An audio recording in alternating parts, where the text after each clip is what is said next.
व्यक्ति खड़ा था, मीराबाई से कह रही, ओ मीरा, काय का तेरा गुरु समरथी? वो चमड़े का जूता बनाने वाला रविदास, चर्मकार, चमड़े का जूता बनाए, वो तेरा गुरु है और तू उसका इतना अहंकार करती है। मीराबाई बोले, भले वो चमड़े का जूता बनाए, पर आ मेरे गुरु की बराबरी कर कर बता दे। और पहुंच गई मीरा, और मीराबाई ने कहा, गुरुदेव चलो मैं तुम्हारा गंगा के घाट पर आश्रम बनवा देती हूं, वहां तुम्हें रख देती हूं, वहां कुटिया बना देती हूं। अरे मीरा, मैं गंगा के घाट जाऊंगा, इससे तो अच्छा गंगा यहां आ जाएगी। मीराबाई ने पास में खड़े हुए लोगों से कहा, अभी देख गंगा यहीं आएगी, घाट छोड़ के आएगी। तो मीराबाई ने कहा, गुरुजी बहुत प्यास लग रही है, मेरा भी मन करे कि गंगा मैया पानी पिला दे। जिस बर्तन में रविदास चमड़ा धोते थे, उसी बर्तन के हाथ जोड़ रहे हैं रविदास, और रविदास जी हाथ जोड़कर कहते, गंगा मैया मीरा को प्यास लग रही है, पानी दोगी? उस चमड़े के बर्तन धोने वाले पात्र में से एक सुंदर स्त्री का हाथ निकल कर आया, जिसमें हीरे की चूड़ियां पहनी हुई थी, सोने का पात्र हाथ में था। ले रविदास, ये पानी पी लीजिए। और रविदास के हाथ में पानी दे दिया। अब करे कोई बराबरी?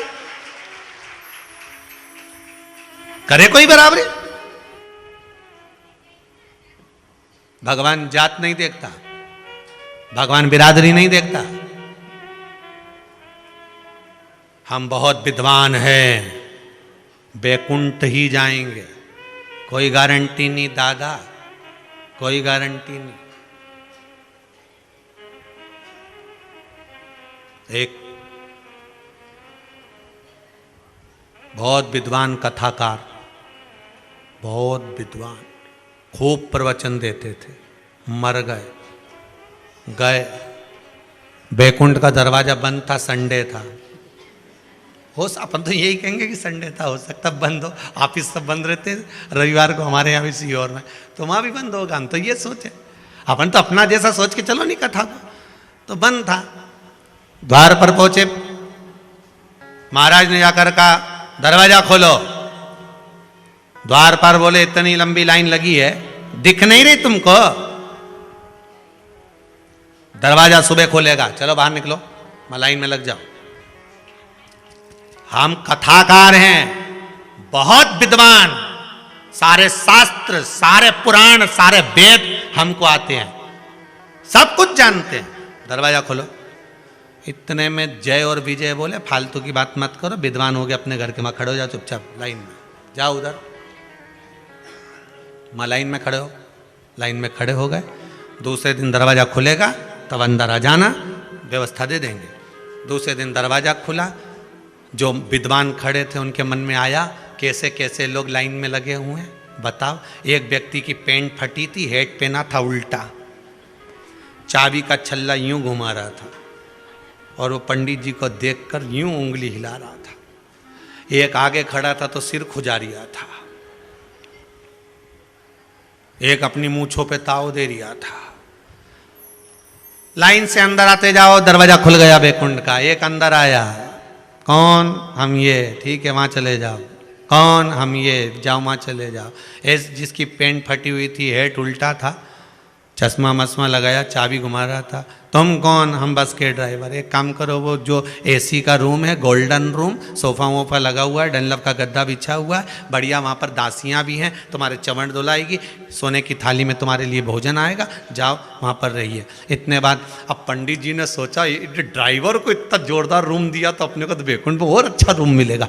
आइए, पंडित जी जैसे ही आए, तुम कौन? हम प्रवचन करते, कथा करते, अच्छा खूब वेद पुराण शास्त्र सब हमको मालूम है, एक मंत्र बोलना चालू करे तो अच्छा हार जाए। अच्छा एक काम करो, सामने वो झोपड़ा दिख रही है, वो टूटा वाला झोपड़ा दिख रहा है, उसके अंदर चले जाओ। पंडित जी बोले, हम झोपड़े में? हाँ, जाओ वहां झोपड़े के अंदर, वहां पे खटिया रखी है, वो 3 जगह से टूटी है, उसको सही कर लो और सो जाओ।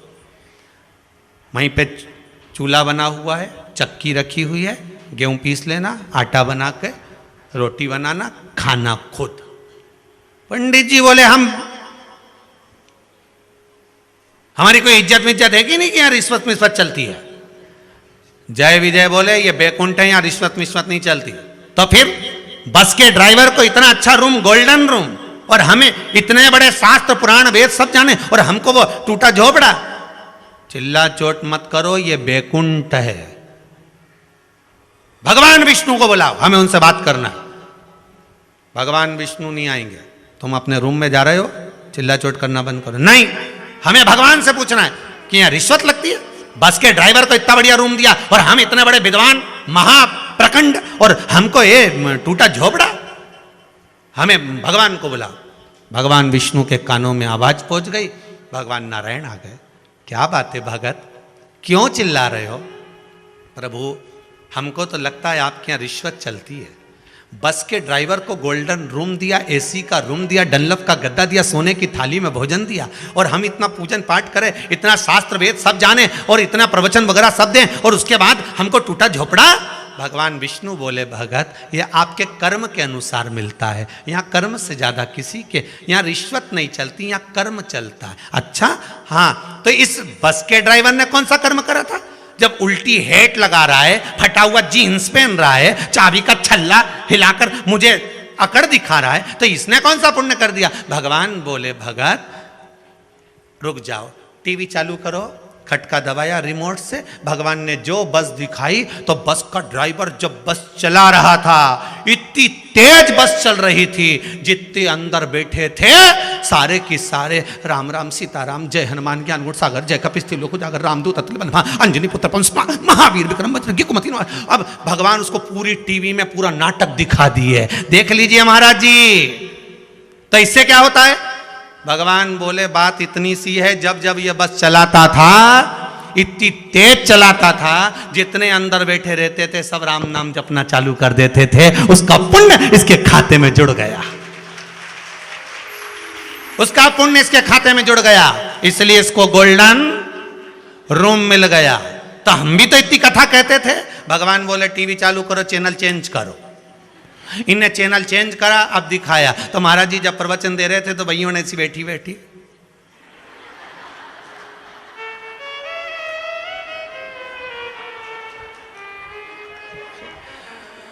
कोई इतनी दीवार की इधर उधर सब सोती फिरे, एक दो तो वहीं पसरी, अब वहीं पसरी गई। महाराज जी बोले, बस अब तुम देख लो, अब कर्म के अनुसार तुमने कथा तो बाची, पर सब सो रही थी। इसने दुनिया के लोगों को जगाकर राम नाम निकलवाया है। तुम चिल्ला चिल्ला कर कहेगा, फिर भी राम नाम नहीं निकला, इसलिए तुम्हें झोपड़ा मिला है। कर्म के अनुसार मिलेगा। फिर निवेदन है, मत बुरे कर्म कर बंदे, वरना पछताएगा। भगवान की आंखों से तू बच नहीं पाएगा, तू बच नहीं। आप कितना कर्म कर रहे हो, कैसा कर्म कर रहे हो? अपने परिवार के लिए, अपनी पत्नी के लिए, अपने बेटे के लिए, अपनी बेटी के लिए, अपने परिवार के लिए, अपना मकान बनाने के लिए। दुनिया की जायदाद तुमने केवल अपने लिए जोड़ी। कभी धर्म, पुण्य, सत्कर्म कभी प्रेम से करा? करवा चौथ पर जब पत्नी को लेकर कपड़े की दुकान पर गया था, साड़ी पत्नी को दिला रहा था, एक बार घर की अम्मा को भी याद कर लेता कि एक साड़ी अम्मा के लिए ले लो, एक साड़ी माता जी के लिए ले लो, एक साड़ी में अपनी माँ के लिए ले लो। पत्नी से कह रहा है, तेरे को जो पसंद आए अच्छी दिखा, नया नया माल दिखा। एक आध लिया था कि चलो इतना बड़ा त्योहार है, पिताजी नहीं लाएंगे, कंजूस हैं। माँ भी कभी हर दिवाली पर कभी बाहर नहीं निकलती, पर और बस जगदम्बा के दिला लाया, एक से बढ़ बस। तो अब तू जगदम्बा को दिला के लाया है तो चंद्र घंटा भी घंटा बजाएगी। तो जा, अभी जा।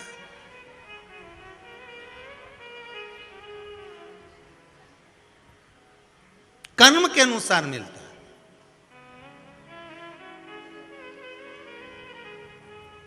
कोई कोई व्रत कर रहे हैं, पूजन कर रहे हैं, अर्चन कर रहे हैं, अभिषेक भी कर रहे हैं, फिर भी दुख नहीं कट रहा। समझ लेना, कर्म बड़ा विचित्र है।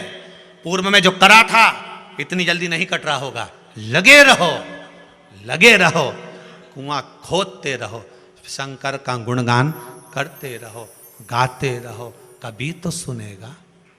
कानों में भनक जाएगी तो सरी, फिर निवेदन है, चिल्लाते रहो, ए भैया जम जम की आवाज़ लगाते रहो। एक आध बार तो पलट के देखेगा, तुम उसको पुकारते रहो, पलट कर देखेगा जरूर। उसको बुलाओ तो।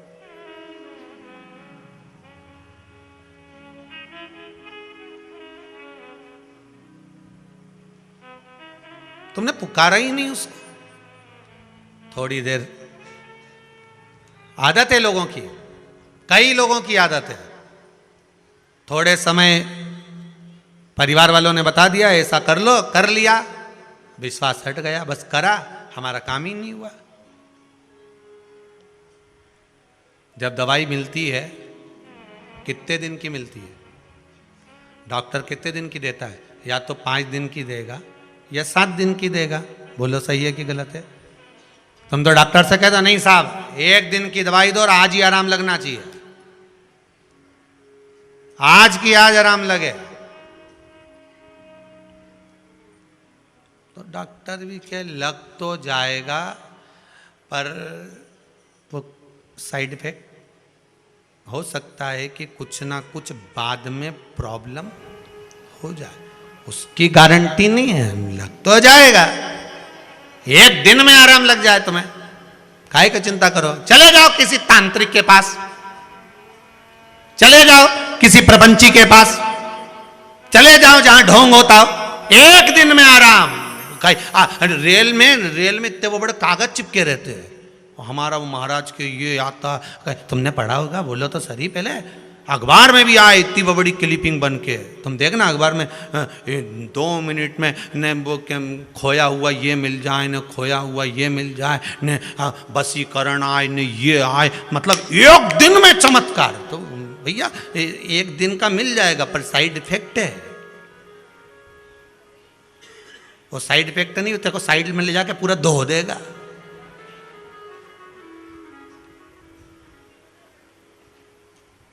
यहां तो सुखदेव जी ने भी राजा परीक्षित से कहा, देख भैया हम तो सीधी सीधी बात कहें, या कथा चलेगी 7 दिन की श्रीमद् भागवत कथा, तो सुन ले, ये पक्का है कि सर्प तो डसेगा पर भय नहीं होगा। मुझे विश्वास है जब मेरा नारायण मिल जाएगा तो तुझे कष्ट नहीं होगा। बस सुखदेव जी भी राजा परीक्षित से कह रहे हैं, सांप डसेगा कष्ट नहीं होगा। उसी तरह शिव महापुराण की कथा सुनो, दुख आएगा, ऐसा नहीं है कि नहीं आएगा। कर्म कराए तो भोगना पड़ेगा। जो पूर्व में करके आयो कौन भोगेगा? भोगना तो हमको ही है।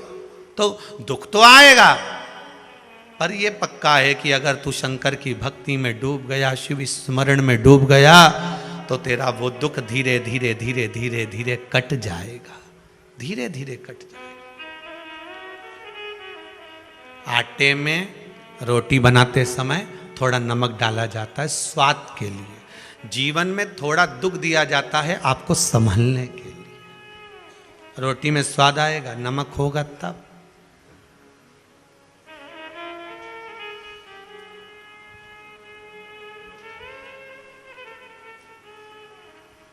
मिलेगा वो, ऐसा नहीं मिलेगा।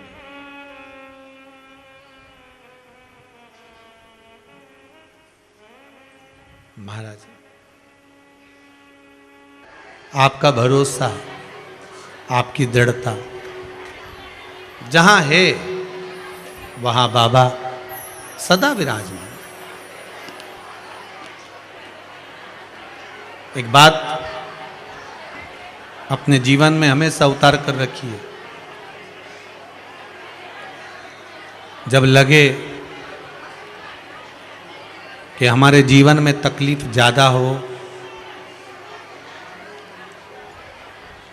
कोई काम हो ही ना रहा हो, महाराज प्रयास करा करो कि बेलपत्री की जड़ के नीचे जाकर प्रयास करा करो कि लाल चंदन का जल, लाल चंदन को घिसकर कलश में उस चंदन को डालकर जल भरकर उसको बेलपत्री की जड़ के नीचे सींचन करने का प्रयास करा करो। एक बहुत ध्यान देने वाली बात है कि अगर मान लो कि कहीं पैसा अटक गया है, नहीं आ रहा है, बहुत अथक प्रयास कर लिया, कोई काम, एक माता जी ने बहुत छोटा सा पत्र है, बढ़िया सुंदर लिखा है, देखो।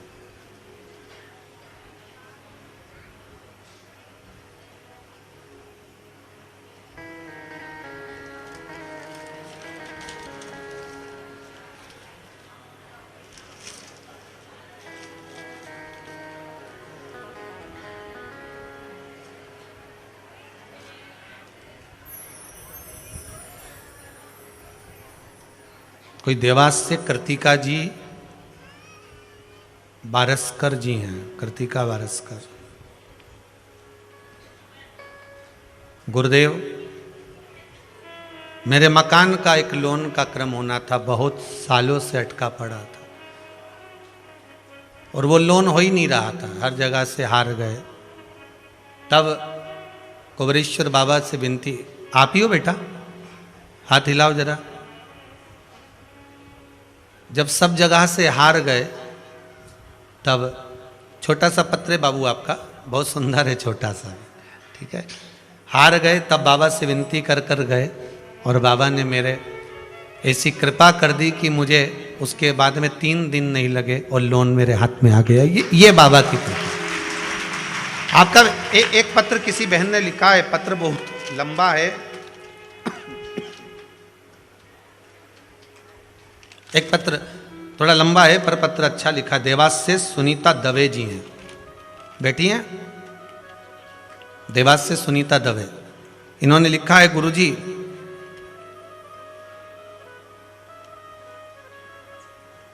मेरा बेटा 18 साल का है, अचानक, कहां बैठी हैं दवे जी, सुनीता जी दवे कहीं बैठी हैं, दिख रही कहीं, ऊपर तो नहीं खिड़की में। तो सुनीता दवे जी ने लिखा है कि 18 साल का पुत्र है, डॉक्टर ने उसकी आंख में प्रॉब्लम बता दी थी।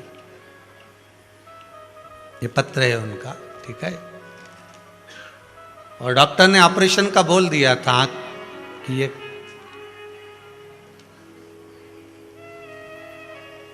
कहीं बैठी हो तो जरूर बोलना, सुनीता जी दवे, देवास। 18 वर्ष के बेटे को डॉक्टर ने आंख में प्रॉब्लम बता दी, ऑपरेशन का बोल दिया। जब बहुत परेशान हो गए, सारे डॉक्टरों को दिखाया, इंदौर भी दिखाया है, देवास भी दिखाया है, और भी जगह जाकर दिखाया है, सभी ने ऑपरेशन का बोल दिया। तब बाबा देव अधिदेव महादेव का एक उपयोग करा, जल ले जाकर शंकर जी को चढ़ाना प्रारंभ करा, और जैसा आपने बताया था, कोई शिव जी की कथा में सुन लिया होगा, कोई प्रयोग वो कर लिया। और बाबा की कृपा ऐसी हुई, दूसरी बार जब डॉक्टर को दिखाने गए तो कहा ऑपरेशन की जरूरत नहीं, इसकी आंख ही ऐसी है, ऑपरेशन की जरूरत नहीं। इस पत्र को यहीं छोड़ रहा हूं मैं, आप बाद में भी पढ़ सकते हो आराम से, यहीं रखे रहते हैं सारे पत्र, हम लेके जाएं तो कहां जाएं, इतने सारे पत्र हैं, ठीक है। करेंगे भी क्या, इतना भाव लिखा है आपका इसमें, निर्मल भाव, केवल एक आपकी श्रद्धा।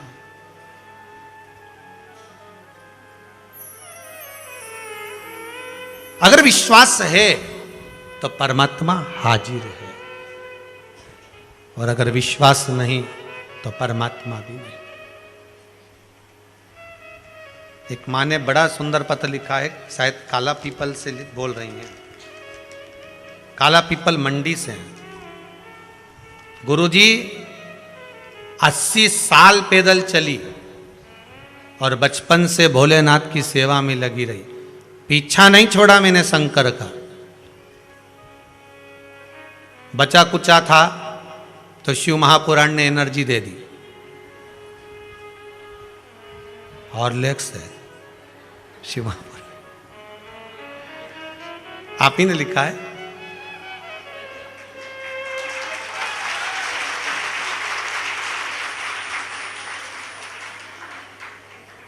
महाराज जी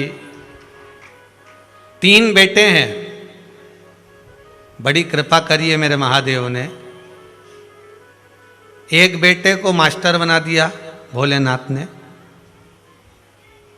और बहू को बना दिया, वाह वाह वाह। तीसरा बेटा रेलवे में लग गया, ये भी बाबा की कृपा होगी। झोपड़ी में रहती थी मैं, आपने लिखा है माँ।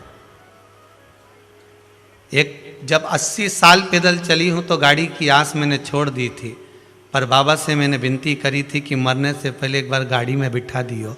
गाड़ी लेकर आई हूं कुबेरेश्वर के दरबार में, 4 व्हीलर। बैठो माँ बैठो, बहुत बहुत साधुवाद, बाबा की कृपा। 4 व्हीलर गाड़ी लेकर आई हूं बाबा के दरबार में। ये बाबा की कृपा है, दया। तेरे दरबार की बाबा निराली शान देखी है,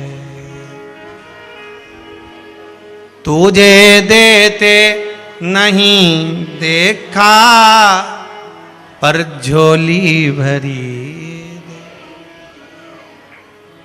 माँ, आपके चेहरे से ही लगता है कि आपने बहुत परिश्रम करा होगा। एक बार खड़े हो जाओ जरा, इनको भी आपका चेहरा दिखाओ कि कितना परिश्रम करा होगा। एक बार उधर भी मुंह कर लो। अपने जीवन का परिश्रम कितना करा होगा इस माँ ने, ये जानती होगी। हाँ जी, हो जाइए सीधे, बैठिए। ये परिश्रम है आपका, पर बाबा पर विश्वास। बैठिए माँ। जीवन का संघर्ष क्या होता है, परिश्रम क्या होता है। 80 वर्ष की आयु पर हिम्मत नहीं हारी।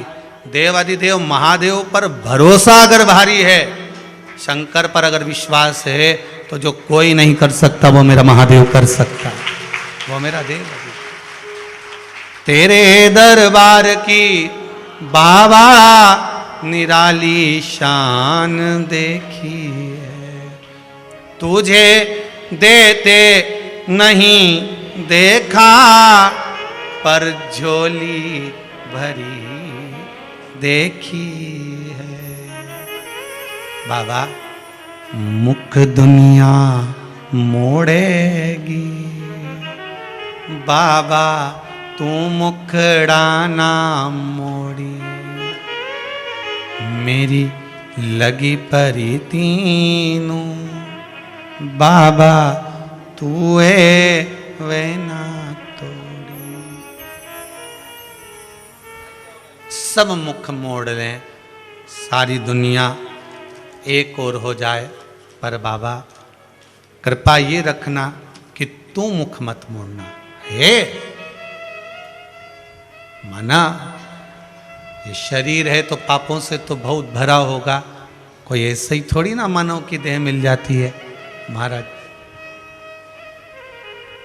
84 लाख योनियां केवल हमारे पाप कर्म को काटने वाली है, और उसमें जो मनुष्य का देह है जो पाप कर्म काटे हैं और जो पाप कर्म हम कर आए उसके भोग का ज्ञान कराने वाली। हमारे पांव में ठोकर लगी, हमारे पांव में चोट लगी, तो हमें ज्ञात होना चाहिए, हमें इस बात का ज्ञान होना चाहिए कि हमने कहीं किसी को चोट दी होगी, हमने किसी को ठोकर लगाई होगी, हमको लगी है। कोई हमको गाली दे, अगर कोई गधे को गाली देगा तो गधे के सूझ पड़ेगी। अरे बोलो तो सही, वो तो गधा।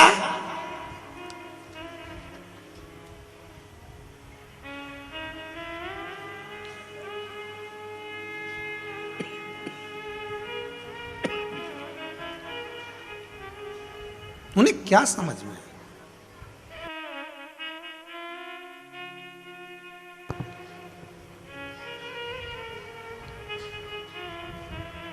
कोई अगर कुत्ता को गाली दे, श्वान को गाली दे, उसे मालूम पड़ेगा? और कौवा को नहीं, तुम तो दे दो कौवा के गाली, उन्हें कोई संकट पड़े? सुअर को, ये जितने नाम बोल रहे हैं ना, सब अपन सब बने हैं, इसमें कोई बड़ी बात नहीं है। ये सुअर को देख के भी पहचान जाना रे। खूब मांस मदिरा का पान करा, गंदा गंदा भोजन करा, तो भगवान ने कहा मनुष्य दे दी थी और तूने उसका सही उपयोग नहीं करा। इसलिए गली में जितने सुअर नजर आए समझ जाना तेरे ही रिश्तेदार है। गंदा गंदा खाया है तो गंदा गंदा अब खा रहा है, पहचान जा।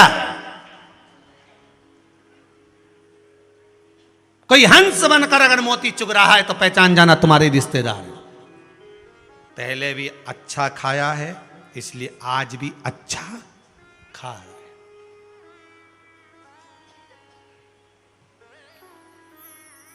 अच्छा खा रहे।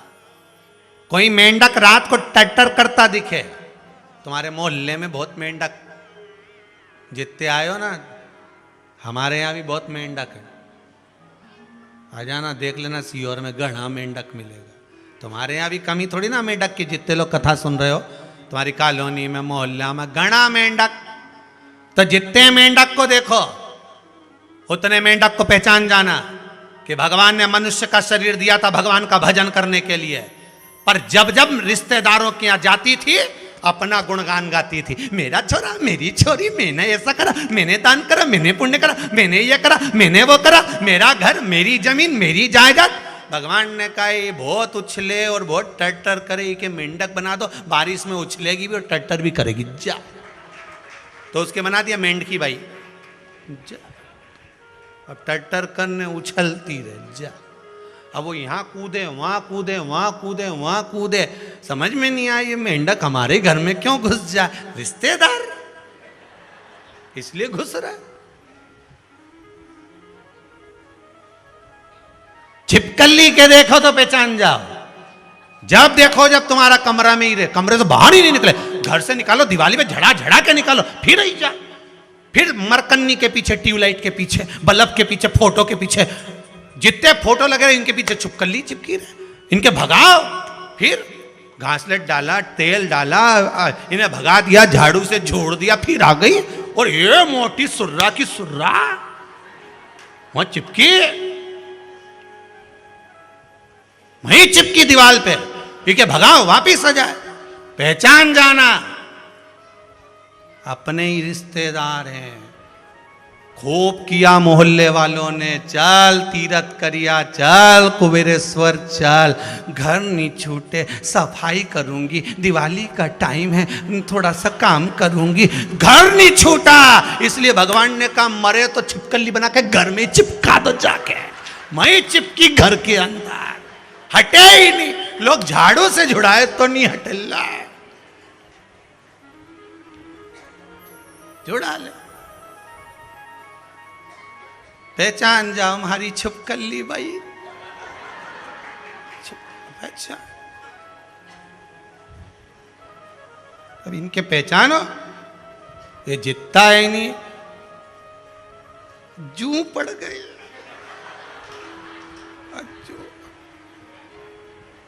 अब मां छोरी के मार रही, कहां से भर रही,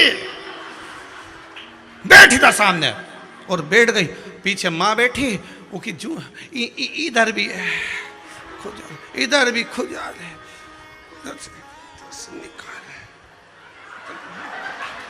कर, जू अब जू पड़ गई।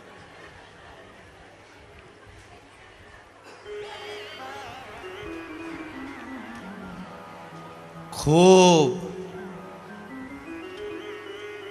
दूसरे के घर में जा जाके खाया था, कभी किसी को नहीं खिलाया था, इसलिए जू बन गई। जिसको नहीं खिलाया था उन्हें निपटाया, ले चौका छक्का लगा दिया, एक ही बार में खल्लास। जा अब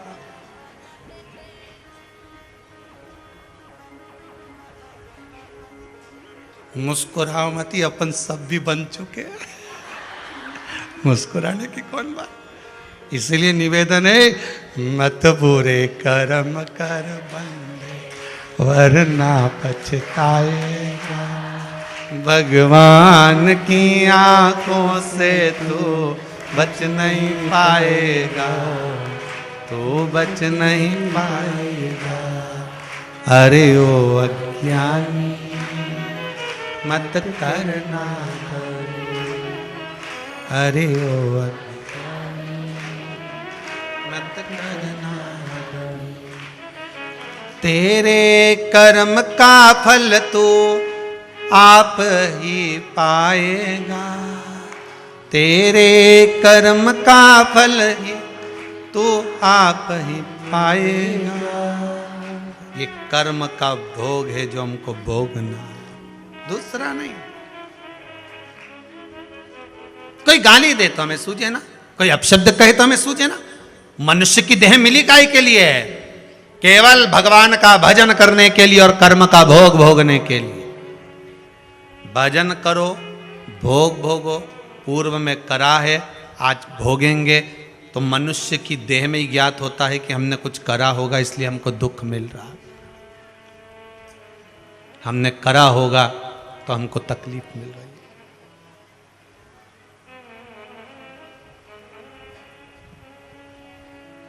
हमने करा होगा तो हमको मिल रहा, कुछ प्राप्त तो हो रहा है। खूब कमाओ, शुभ दीपावली आपको। खूब कमाओ, डटकर कमाओ, अपनी कैपेसिटी से भी ज्यादा कमाओ, जितनी आपकी सामर्थ्यता है उससे भी ज्यादा कमाओ। और मेरी मैया लक्ष्मी तुम्हारे यहां 2 पांव से नहीं, अष्ट लक्ष्मी पूरी 16 पांव से आए, हम मना नहीं करें, खूब आए। मना नहीं है, पर उस कमाई में भगवान से प्रार्थना करना कि धन आए तो अभिमान मत आने देना, अहंकार ना आए, बस इतना ध्यान रखना।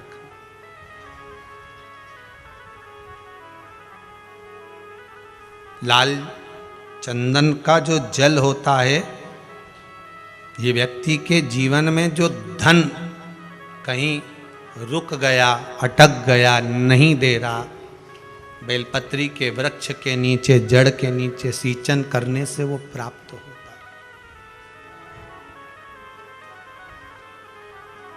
अथर्ववेद में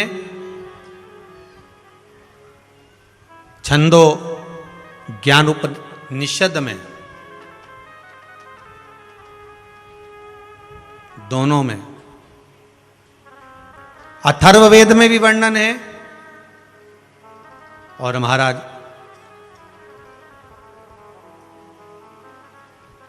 वर्णन किया गया कि पीपल के वृक्ष की जो जड़ होती है, बेलपत्री के वृक्ष की जो जड़ होती है,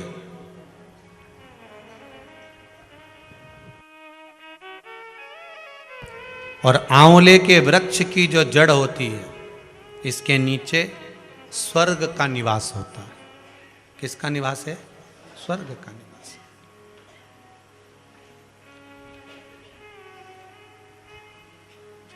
अथर्ववेद में भी कहा और छंदो उपनिषद में भी वर्णन करा।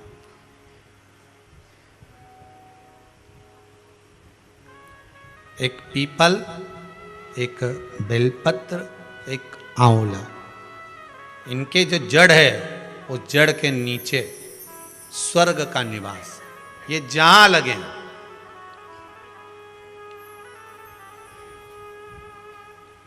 बस एक बात का ध्यान रखिए उसके लिए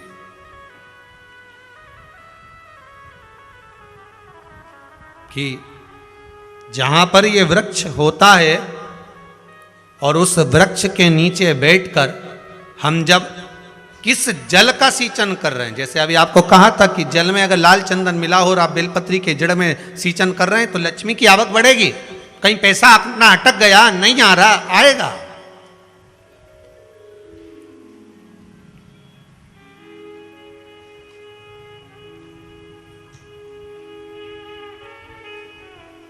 पीपल की जड़ में इत्र का जल, पीपल की जो जड़ होती है उसमें इत्र का पानी,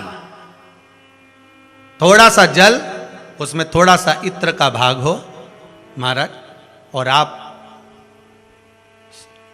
भगवान पीपल देव, पिपलेश्वर महादेव का स्मरण कर कर पीपल की जड़ में अगर जल चढ़ा रहे हैं और मान लो शरीर में कोई कष्ट हो गया है, शरीर में कोई रोग हो गया है, कोई मालूम पड़े ये हाथ 4 दिन से दुख रहा है या 4 दिन से ये नस दब गई है या ये कमर दब रही है, तो आप 2-4 दिन कर कर देखो। कलश के अंदर जल, जल में इत्र का थोड़ा सा भाग, पीपल की जड़ के नीचे आप उसका सींचन करिए पिपलेश्वर महादेव के नाम से। उस जल को थोड़ा सा भाग लेकर आ जाओ उसी में से जो चढ़ाया है, और उस स्थान पर जहां कष्ट है उसको लगाना प्रारंभ करिए। 2 दिन 3 दिन कर कर देखो।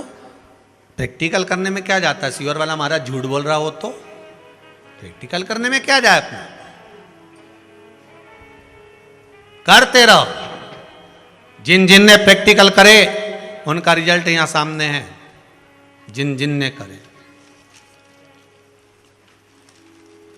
और अभी और पत्र देगा पढ़ने के लिए, हो अभी कहीं का भजन आएगा जब देख लेंगे। करते रहो। तीसरा, महाराज आंवले के वृक्ष की जड़। आंवले के वृक्ष की जो जड़ होती है, इसके नीचे शिव महापुराण की कथा कहती है, विष्णु पुराण कहती है, स्कंद पुराण कहती है महाराज कि भगवान नारायण स्वयं इस जड़ के नीचे अपना विश्राम करते हैं महाराज। इस जड़ के नीचे प्रयास करा करो। 1 चुटकी हल्दी, कितनी? मात्र 1 चुटकी हल्दी। आंवले के वृक्ष के नीचे भगवान हरि हर महादेव, कौन से महादेव हैं? हरि हर महादेव के नाम से रखकर उस पर पूर्व मुख कर कर, पूर्व की ओर मुख कर कर जल समर्पित करना प्रारंभ कर दीजिए। आप अगर प्रयास करेंगे, शुक्रवार की शुक्रवार करें या नवमी की नवमी करें, अष्टमी की अष्टमी करें, प्रदोष की प्रदोष कर लें, सोमवार की सोमवार कर लें, तो आंवले की जड़ के नीचे अगर हमने हल्दी रखकर जल का भाग समर्पित करा है पूर्वभिमुख होकर, तो अगर व्यापार नहीं चल रहा है, 1 हफ्ता हो गया बैठे हुए हो, कोई ग्राहकी नहीं है, तो 1 बार करो। दूसरी बार करने जाओगे तो आप अपने आप दौड़ कर जाओगे कि मेरा 1 हफ्ते से व्यापार अच्छा चल रहा है। आप दूसरी बार करोगे तो आपको ये ज्ञान उपदेश ये प्राप्त हो जाएगा, अपने आप रिजल्ट सामने आएगा कि हाँ, हमने आंवले के वृक्ष के नीचे हल्दी को समर्पित करा था और उसको चढ़ाने के बाद हमने जो जल चढ़ाया है उसका फल हमको प्राप्त हुआ, उसका फल हमें मिला है।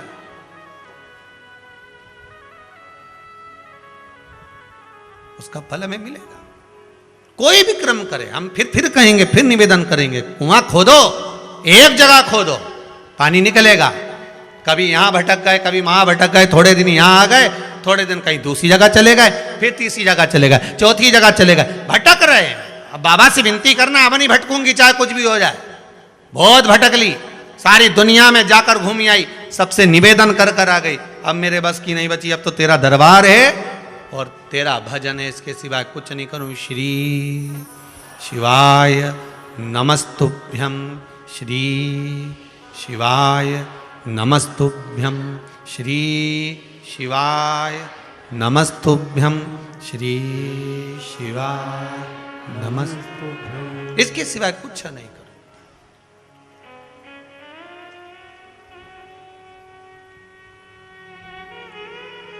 हमारा भजन मूल हो जाए। एक विदल और उत्पल 2 असुर हुए। पार्वती मैया ने जो भजन करा था, स्मरण करा था, शिव मिले थे, उनकी भक्ति दृढ़ थी। विदल और उत्पल ने एक बार माता पार्वती जी को देखकर बड़े आनंद के साथ उनकी ओर लोभित हो गए, उनकी ओर आसक्त हो गए।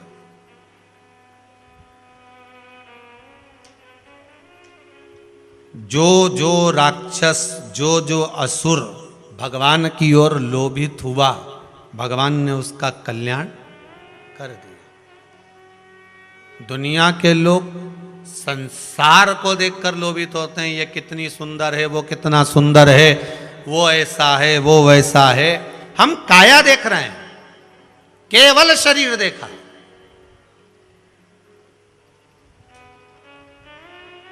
आधे से ज्यादा रिश्ते तो ये काया के चक्कर में गड़बड़ हो गए। लड़का अच्छा है साहब, लड़की बहुत बढ़िया है, दिखने में तो कई जोरदार। अब पहले का समय, आज का समय, पहले के जमाने में सूरत नहीं देखते थे, चरण देखते थे। आज के जमाने में चरण नहीं देखते, सूरत देखते। फिर वही वाली बात आ गई, किस कलर के कपड़े पहनूं कि भगवान मुझे मिल जाए।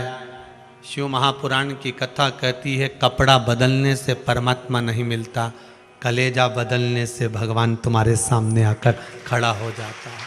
कलेजा बदलना है। कपड़ा बदलते बदलते तो जिंदगी निकल जाएगी, भगवान नहीं मिलेगा। पूरी जिंदगी निकल गई।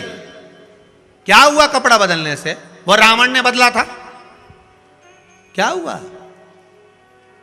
कपड़ा बदलने से भगवान ने।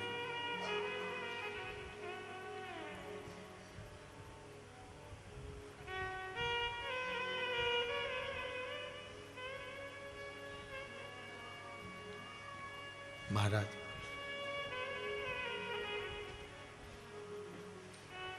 तुम काशी जी में रहिए और भोले जी को भजिए, और मुझे भोले जी को नाम बड़ा प्यारो लागे। आप जिस स्थान पर, जिस जगह पर, जिस भूमि पर, जिस क्षेत्र में जहां निवास करो, भगवान की अविरल भक्ति में डूबे रहो। विदल और उत्पल भगवान की मां जगतजननी जगदम्बा को देखकर, माता पार्वती को देखकर आसक्त हो गए, आसक्त हो गए। हमें शरीर देखकर आसक्ति नहीं प्राप्त करना।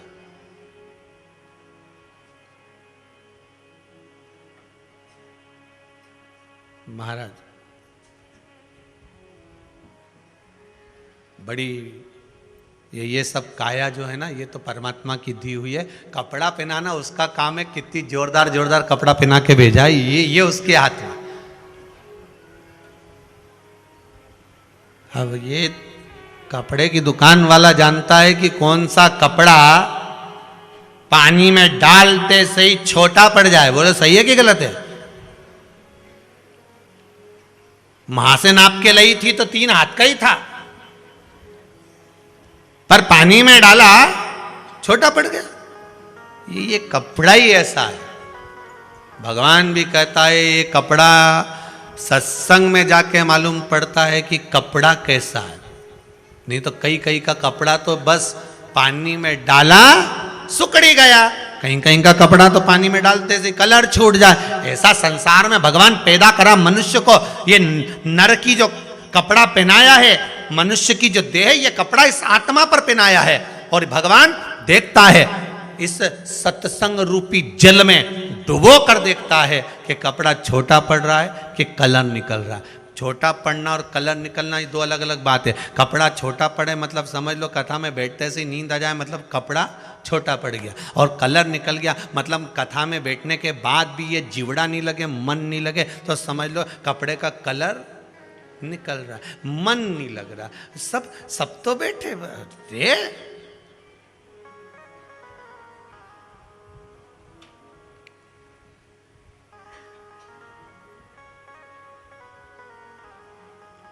हमसे ही कई लोग कहे महाराज जी, कई महाराज उन कथा कहते हैं और आप कथा कहते हो। कई महाराज कथा के और इतना आराम से ऐसा ऐसा बोले, उन्हें भगत लोग उनकी आंख में से आंसू झड़ता फिरे, सब रोए बेचारा उन बैठ बैठ के। और तुम्हारी कथा में बापड़ा एक नहीं रोए दिन भर, बट हे करे।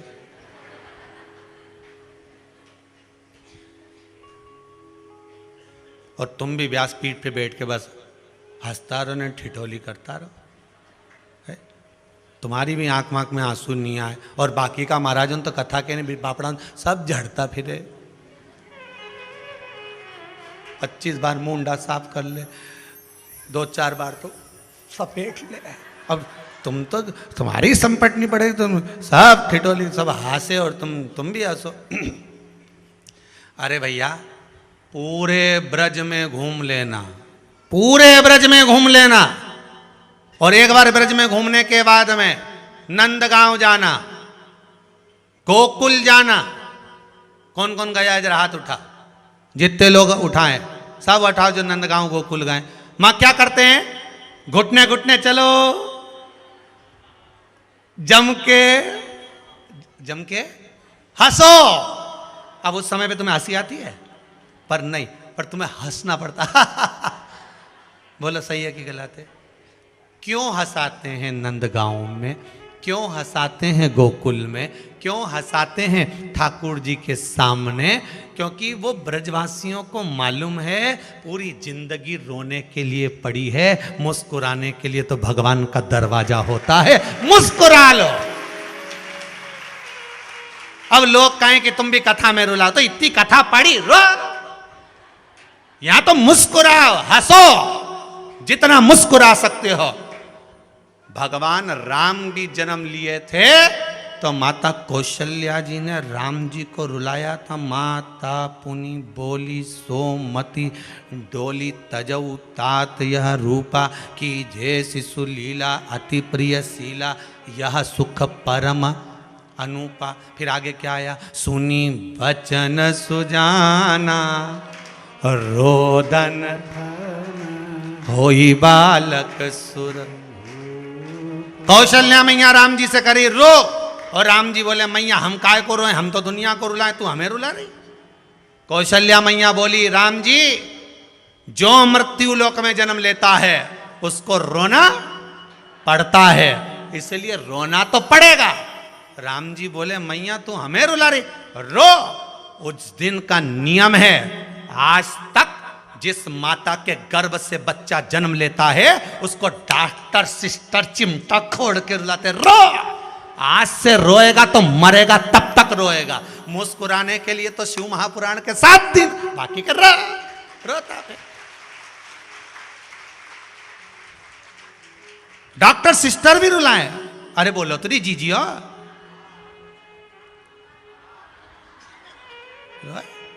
और जो बच्चा जन्म के समय नहीं रोता वो बाद में बीमार रहता, शरीर से बेकार रहता। बोलो सही है कि गलत है? इसलिए डॉक्टर सिस्टर के रो, आज से रोएगा मरेगा तब तक रोएगा। मारा छोरा के बुला दो, हमारी सांस छूटी रही, रोए। कहीं दुकान नहीं चले तो रोए, बहू जगदम्बा मिल जाए तो रोए, पति भेरू मिल जाए तो रोए, छोरा नहीं सुने तो रोए, कहीं का पैसे खा के भाग गया तो रोए।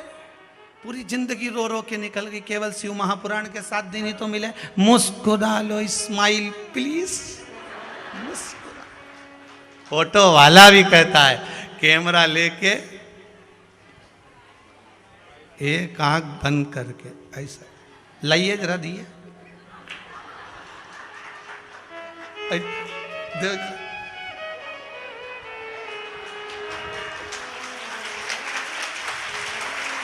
ऐसा ही बोलेगा और एक आंख लगा के ये दिख ही रही है साहब, साहब फोटो वाला भी बोलेगा। क्या बोलता है वो, स्माइल प्लीज। उसको भी मालूम है अगर तू धापो की बई की तरह फोटो पे, कई माताओं का फोटो बिगड़ जाए, ऐसी बैठी जाए, फोटो बिगड़ी जाए। बोला सही है कि गलत है? फोटो बिगड़ गया। अब वो फोटो किसी की दिखाएगी? कहीं नहीं दिखाई, गद्दा के नीचे छुपाई जाए, नहीं दिखाऊं, फोटो बिगड़ गया। और अगर बढ़िया फोटो वाला ने फोटो खींचते समय बढ़िया पल्लू वल्लू लेने, फिर फोटो वाला स्माइल प्लीज, अब फोटो सुधरी गया। अब फोटो बिगाड़ना ने सुधारना अपना हाथ में, सुधरी गया। बस अंतिम समय में मेरा बैकुंठ अधिपति, मेरा देव अधिदेव महादेव कैमरा लेकर तैयार खड़ा होगा। प्राण छूट रहे होंगे, उस समय पर परिवार में डूब गए तो फोटो बिगड़ गया, और भगवान की भक्ति में डूब गए तो फोटो सुधर गया। फोटो को सुधारना बिगाड़ना हमारे हाथ में। वो कहेगा राम कह ले कृष्ण, इसलिए मरने वाले से कहते हैं पास में खड़े हुए लोग, मुल्ला नसबुद्दीन मर रहा था, प्राण छूट रहे थे, चार बेटे थे, पत्नी कह रही है तुम्हारी अंतिम समय चल रहा है, उस परमात्मा को याद कर लो। इतने में मुल्ला नसबुद्दीन बोला मेरा पहला बेटा कहाँ है, तो कि वो डॉक्टर को छोड़ने गया है। फिर थोड़ी देर सोया, पत्नी बोले उस परमात्मा को याद कर लो, तुम्हारे प्राण छूटने वाले हैं, ईश्वर को याद करो, उसको याद करो। मुल्ला नसबुद्दीन बोला मेरा दूसरा बेटा कहाँ है, वो दुकान पर गया, नहीं वो दुकान से सामान लेने गया है। अच्छा, तीसरा बेटा कहाँ है, वो दवाई लेने गया है।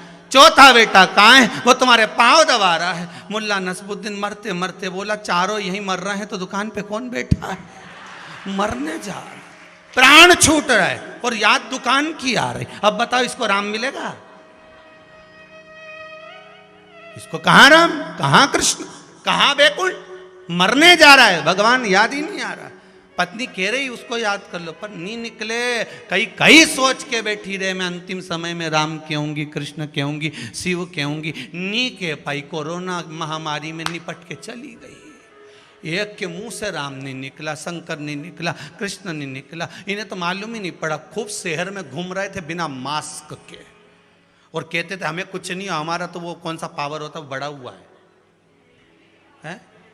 हाँ जो भी हो तुम समझ गए ना, बस उतना ही बहुत है, हमारे नहीं आ, तुम समझ जाओ, उतना में तो बहुत, जो भी पावर है वो तुम्हारा बड़ा हुआ, तो हमें तो कुछ नहीं हो, हम तो ये घूम आए, हम तो ये घूम आए, हम तो वहाँ हो जाए। मैं तो अब भी राजवाड़ा गया तो हमारे कहीं नहीं हो, हमारे कहीं नहीं हो, हमारे कहीं नहीं हो। 15 दिन बाद फोटो छप गया, हमारे कहीं नहीं हो। तो कि अभी तो राजवाड़ा में दिखा था, बस गया।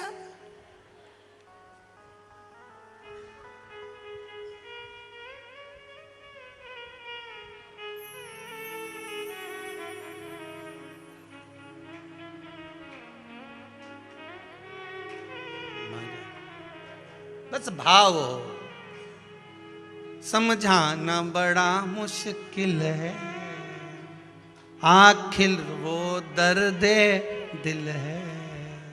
सच्चा दरबार लगा है, ये भोले की महफिल है। सच्चा दरबार लगा है, ये भोले की महफिल है। नैनों को भोले बाबा का नैनों को डमरू वाले का दीदार चाहिए। वो काशी रहने वाला भोलानाथ चाहिए। वो काशी रहने वाला भोलानाथ चाहिए। वो काशी रहने वाला भोलानाथ चाहिए। वो काशी रहने वाला भोलानाथ चाहिए। नैनों को डमरू वाले का नैनों को डमरू वाले का दीदार चाहिए। वो काशी रहने वाला भोलानाथ चाहिए। वो काशी रहने वाला भोलानाथ चाहिए।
समझाना बड़ा मुश्किल है, समझाना बड़ा मुश्किल है, आखिर वो दर्द दिल है, आखिर वो दर्द दिल है, समझाना बड़ा मुश्किल है, समझाना बड़ा मुश्किल है, आखिर वो दर्द दिल है, आखिर वो दर्द दिल है। सच्चा दरबार लगा है, ये भोले की महफिल है, सच्चा दरबार लगा है, ये भोले की महफिल है, सच्चा दरबार लगा है, ये भोले की महफिल है, सच्चा दरबार लगा है, ये भोले की महफिल है। दिल नाच उठे वो,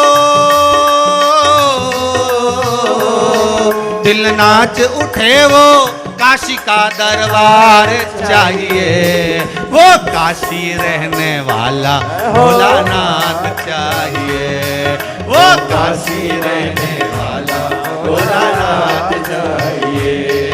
नैनों को डमरू वाले का,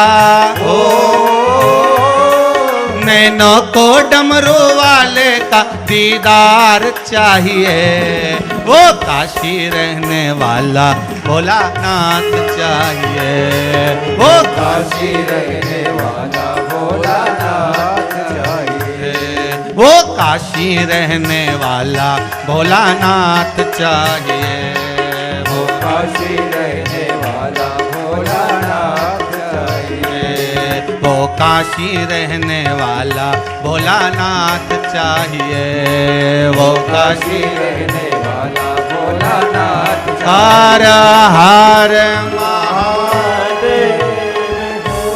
भगवान शिव की भक्ति में झूमे, आनंद पाए, इससे बढ़कर प्रसन्नता क्या होगी।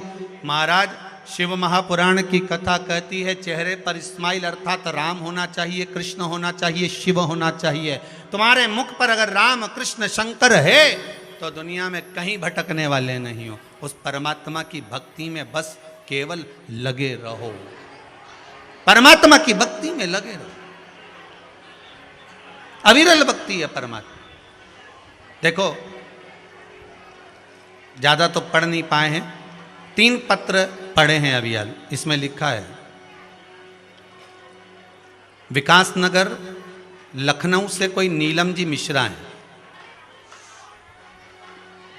नीलम जी मिश्रा लखनऊ से हैं। कहाँ बैठी हैं, हाथ उठाएंगे।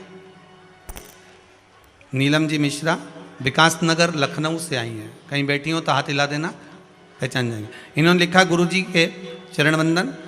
हमारी बेटी अपने घर रहकर आपके द्वारा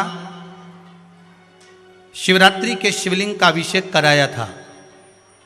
वह अभिषेक करने मात्र से मेरी बेटी उसके तीसरे दिन उसकी सरकारी नौकरी लग गई। ये बाबा से विनती करने हैं। आप ही हैं? अच्छा, पत्र आपने आप ही के यहाँ से भेजा हुआ है। जी जी, आप कहाँ से हैं? लखनऊ से आए हुए हैं। जी जी, बहुत सुंदर बात लिखी है। नीलम जी मिश्रा विकास नगर लखनऊ से हैं कि आपने जो अभिषेक कराया था उस अभिषेक से मेरी बेटी का जॉब लग गया। बाबा हमारी जमीन घर बहुत झंझट में थे, इसमें लिखा। देना जरा माइक दो, तुरती तुरती दो, समय कम है, जरा देव जल्दी से, शीघ्र पहुंचाइए।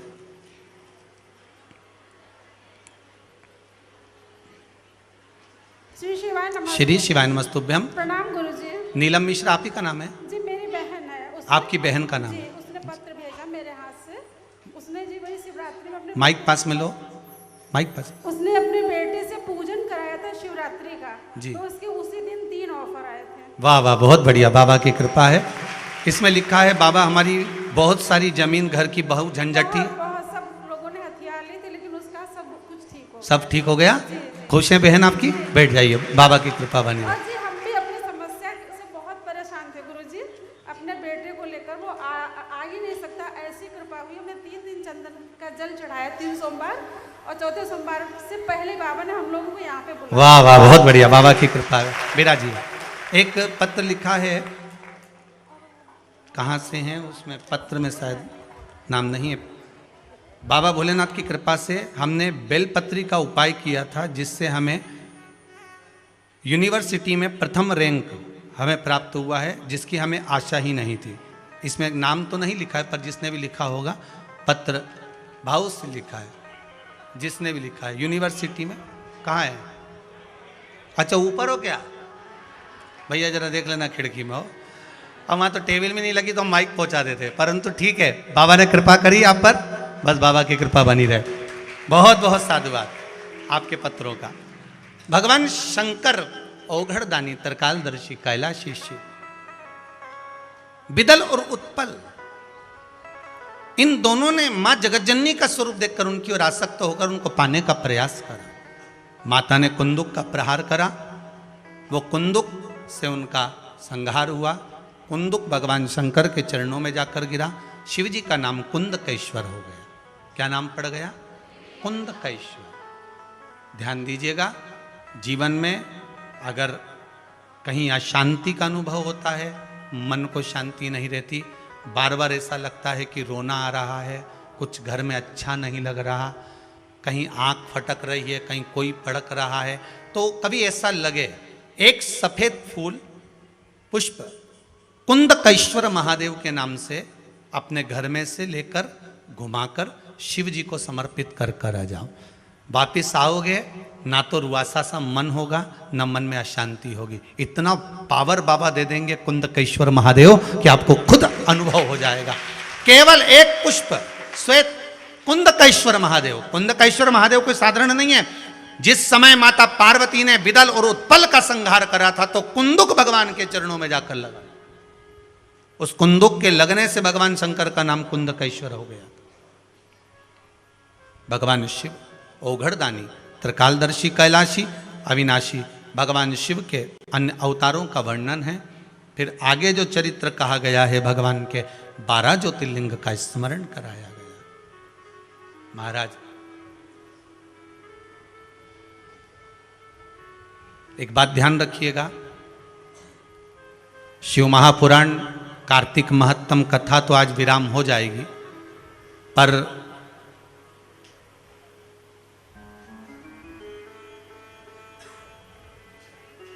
महालक्ष्मी पूजन, दीपावली का अवसर आ रहा है, धनतेरस, रूप चौदस, दीपावली, पड़वा मतलब गोवर्धन पूजन, और 5वां दिन भाई दूज, यम द्वितीया। 5 दिन तक लक्ष्मी महारानी आपके घर में रहेगी, आप उसकी आराधना करना। पहले भी कथा में कहा, माता लक्ष्मी को, नारायण को लक्ष्मी किसने दी है?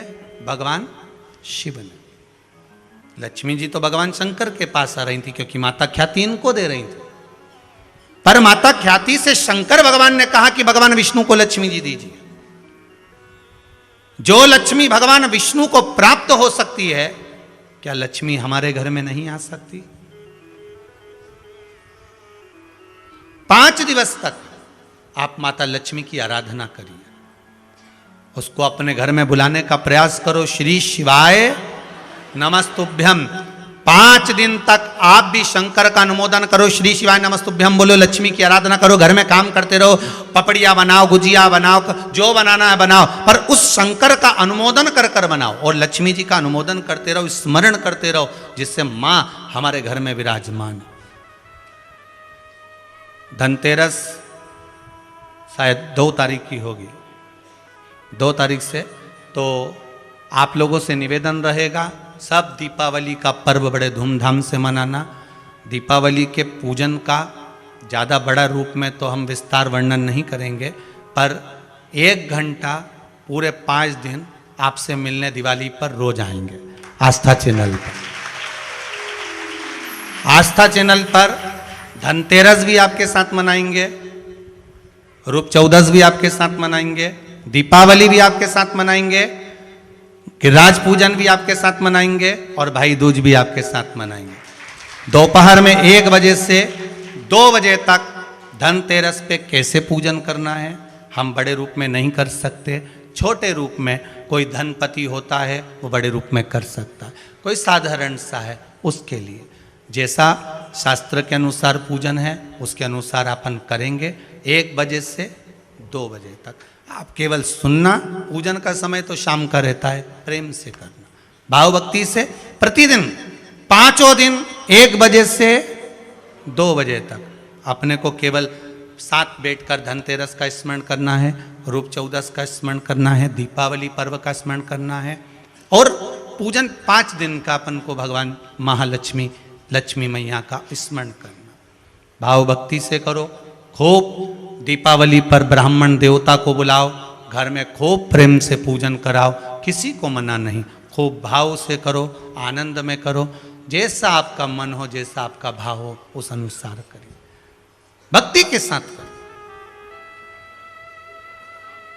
इसके बाद में 5 दिन का तो ये पूजन का क्रम रहेगा।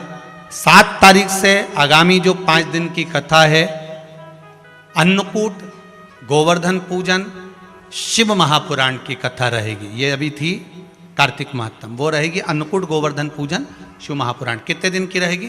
5 दिन की। 7 तारीख से चालू होगी, 11 तारीख को विराम हो जाएगी। 11 तारीख के बाद में हम लोग भी यहाँ से बाहर कथा के लिए निकल जाएंगे। जैसा आप लोग कथा समापन होने पर देखते ही होंगे कि कहाँ कहाँ कथा है, ऐसा क्रम अब कथाओं का चलता रहेगा। बस वो 5 दिन का क्रम रहेगा और उस 5 दिन में हम भी सीहोर रहेंगे गौशाला पर, इस पावन कुबेरेश्वर धाम पर। आप सबसे निवेदन रहेगा कि वो 5 दिन की कथा 7 तारीख से 11 तारीख तक चलेगी। उसका समय यही 2 बजे से 5 बजे तक रहेगा।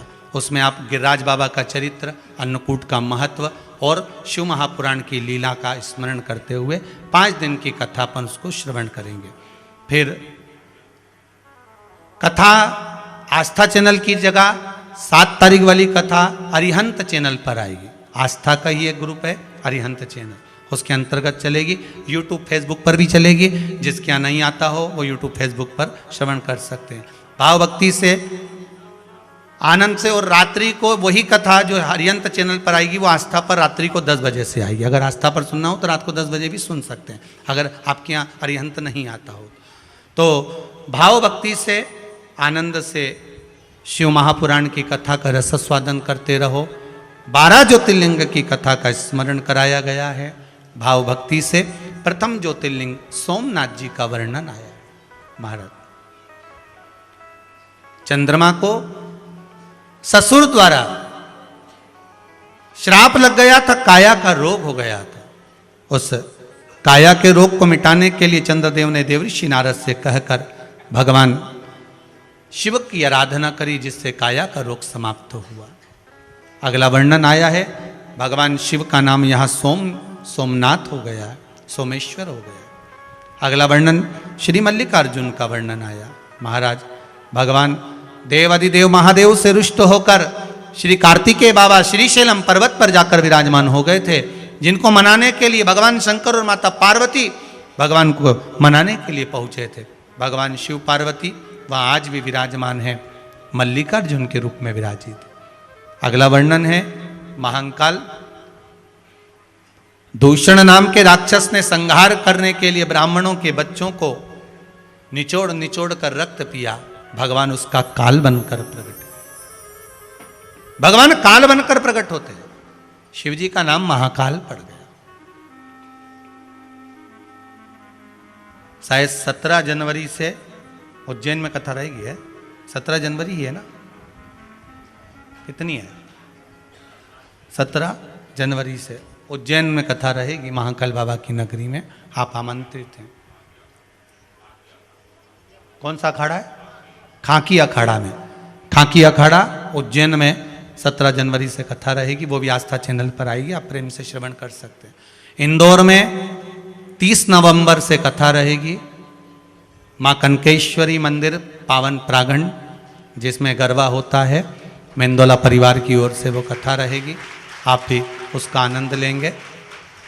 हमने खबर करवाई है मेंदोला जी को भी कि बेलपत्री का प्रसाद जितनी पब्लिक श्रवण करने आए उनके रोग के निवारण के लिए आप लोगों के पास व्यवस्था हो जाए। तो जो पोथी पर बेलपत्र चढ़े वो सारी जनता जो सुनने आए, जिसके हाथ पैर में दर्द हो, कमर में दर्द हो, सिर में दर्द हो, रोग हो, बीमारी हो, उसके लिए 6 दिन बेलपत्र बांटो, जिससे 6 ही दिन में उनको एक दिन खाए, दूसरे दिन आराम लग जाए। और वहीं पर अपन आनंद लेंगे, आराम लगा कि नहीं लगा वहीं सुनेंगे। और 7वें दिन कुबेर भंडारी की बेलपत्र भी बांटी जाए, जिससे सबको प्राप्त हो, इंदौर के लोगों का भी और आसपास से आए हुए लोगों का भी उद्धार हो, जीवन में आनंद की अनुभूति, प्रयासरत रहेंगे। खबर पहुंचाइए, आगे बाबा की मर्जी है, जैसा समय होगा उसके अनुसार कर्म हो। भगवान देव अधिदेव महादेव की कथा कर रही है, शिव महापुराण की कथा कर रही है। भगवान दूषण नाम के राक्षस का काल बनकर प्रकटे तो शिव जी का नाम महाकाल हो गया। अगला वर्णन आया, ओमकारेश्वर बिंद नामक पर्वत ने तप कर कर भगवान को वहां विराजमान करा, भगवान ओमकारेश्वर के रूप में विराजमान हुए। नर नारायण ने तप करा, भगवान केदारेश्वर के रूप में विराजमान हुए। कुंभकर्ण की पत्नी करकटी के गर्भ से एक बालक का जन्म हुआ जिसका नाम भीम था, जिसने भगवान के मंदिर, देवालय, यज्ञ, अनुष्ठान सबको नष्ट कर दिया था। भगवान शंकर ने आकर भीम का संहार करा, शिव जी का नाम भीमाशंकर पड़ा। अगला वर्णन, मनु शत्रुपा ने तप कर कर शिव जी को गंगा के घाट पर आमंत्रित करा, भगवान काशी विश्वनाथ के रूप में विराजमान हुए। गौतम बाबा पर गौ हत्या का दोष लगा, भगवान ब्रह्मा विष्णु महेश 3 स्वरूप में छोटे छोटे लिंगायत स्वरूप में प्रकट होकर उन्होंने गौ हत्या के दोष से गौतम बाबा को मुक्त करा, भगवान त्र्यंबकेश्वर के रूप में विराजमान हुए। अगला वर्णन आया है श्री वैद्यनाथ। रावण भगवान शंकर को लेकर चला लंका की ओर, लघु शंका लगने पर भूमि पर शिवलिंग को रखा, ले जा नहीं पाया, भगवान वैद्यनाथ जी के रूप में विराजमान हो गए। अगला वर्णन आया है नागेश्वर। दारुक नाम के राक्षस के संहार करने के लिए भगवान नागेश्वर के रूप में विराजमान हुए। फिर वर्णन आया श्री रामेश्वर। भगवान लंका की ओर जाते समय एक सुंदर शिवलिंग का निर्माण कर कर उनकी आराधना, उनकी पूजन करे, जिससे बाबा सुंदर रामेश्वर के रूप में विराजमान हुए। कृष्णेश्वर बाबा का वर्णन करा। सुधर्म नाम के ब्राह्मण की 2 धर्म पत्नियां थी, सुदेहा और घोषमा। घोषमा की संतान हुई पर सुदेहा को संतान नहीं हुई। पति ने कहा तेरे को और संतान हो जाएगी, तू ये सुदेहा को दे दे। बेटा सुदेहा को दे दिया। सुदेहा ने पाल पोस कर बड़ा करा, विवाह कर दिया। घर में बहू आ गई। बहू को मालूम पड़ा कि मेरी असली सास तो घोषमा है। सुदेहा को पूछना बंद कर दिया। जब सुदेहा को पूछना बंद करा तब सुदेहा को क्रोध आ गया। बहू जैसे ही मायके गई, बेटे के तलवार से काट काट कर टुकड़े कर कर एक कपड़े में बांध कर तालाब में फेंकी है। घोषमा का नियम था, प्रत्येक सोमवार को शिवलिंग का निर्माण करती, शंकर जी को तालाब में विसर्जन करने जाते। आज तालाब में विसर्जन करने गई, मन में आया भोले बाबा मेरे बेटे को देखे हुए बहुत दिन हो गए, ना जाने बेटा कैसा होगा। इतने में तो 1 हफ्ते पहले मरा हुआ बेटा तैरते हुए बाहर आ गया। घोषमा के बेटे को भगवान शिव ने जीवित कर दिया। ऐसे भगवान शंकर कृष्णेश्वर के रूप में विराजमान हुए। ये पावन 12 ज्योतिर्लिंग का चरित्र शिव महापुराण के अंतर्गत श्रवण कराया है। भगवान चंचुला देवी भगवान शंकर और पार्वती को लेकर तुमरुका जी के मुख से जो शिव महापुराण की कथा श्रवण करते हैं, कथा सुनते ही बिंदुक प्रेत योनि से मुक्त हो जाता है। भगवान शंकर अपने मस्तक से एक बेलपत्र उठाकर शिव पोथी को समर्पित करते हैं। तुमरुका जी ने कहा, हे विश्वनाथ, हे शंभु, हे त्रिकालदर्शी, कैलाशी, अविनाशी भोलेनाथ, ऐसी कृपा कर दो, संसार का मानव इस पावन शिव चरित्र को, शंकर की कथा को जो सुनेगा उसकी मनोकामना मेरा विश्वनाथ पूरी करेगा। भगवान शिव ने वर प्रदान करा। भगवान शंकर कहते हैं, सुनो तुमरुका जी, 7 दिवसीय शिव महापुराण में 6 दिवसीय जो बेलपत्र समर्पित होती है वो रोग को मुक्त करती है। जो इस पावन बेलपत्र को 6 दिवस रोज एक बेलपत्र शंकर पर चढ़ी पाता है, कैसा भी रोग हो वो समाप्त हो जाता है। महाराज 7वें दिवस की बेलपत्र, और ना कोई आपको यहां पर कुछ देगा, आप तो जितना भजन कर कर जाओगे, इस कुबेरेश्वर महादेव की धरा पर आने के बाद जितना भगवान का कीर्तन करोगे, श्री शिवाय नमस्तुभ्यम बोलोगे, जितना तुम विश्वास रखकर भगवान का निवेदन कर कर जाओगे, ये विश्वास है कि बाबा 3 महीने में तो आपको वापस आमंत्रित कर ही लेगा। आप विश्वास रखकर जाओ। अगर भरोसा है तो वो डिगने नहीं दे सकता।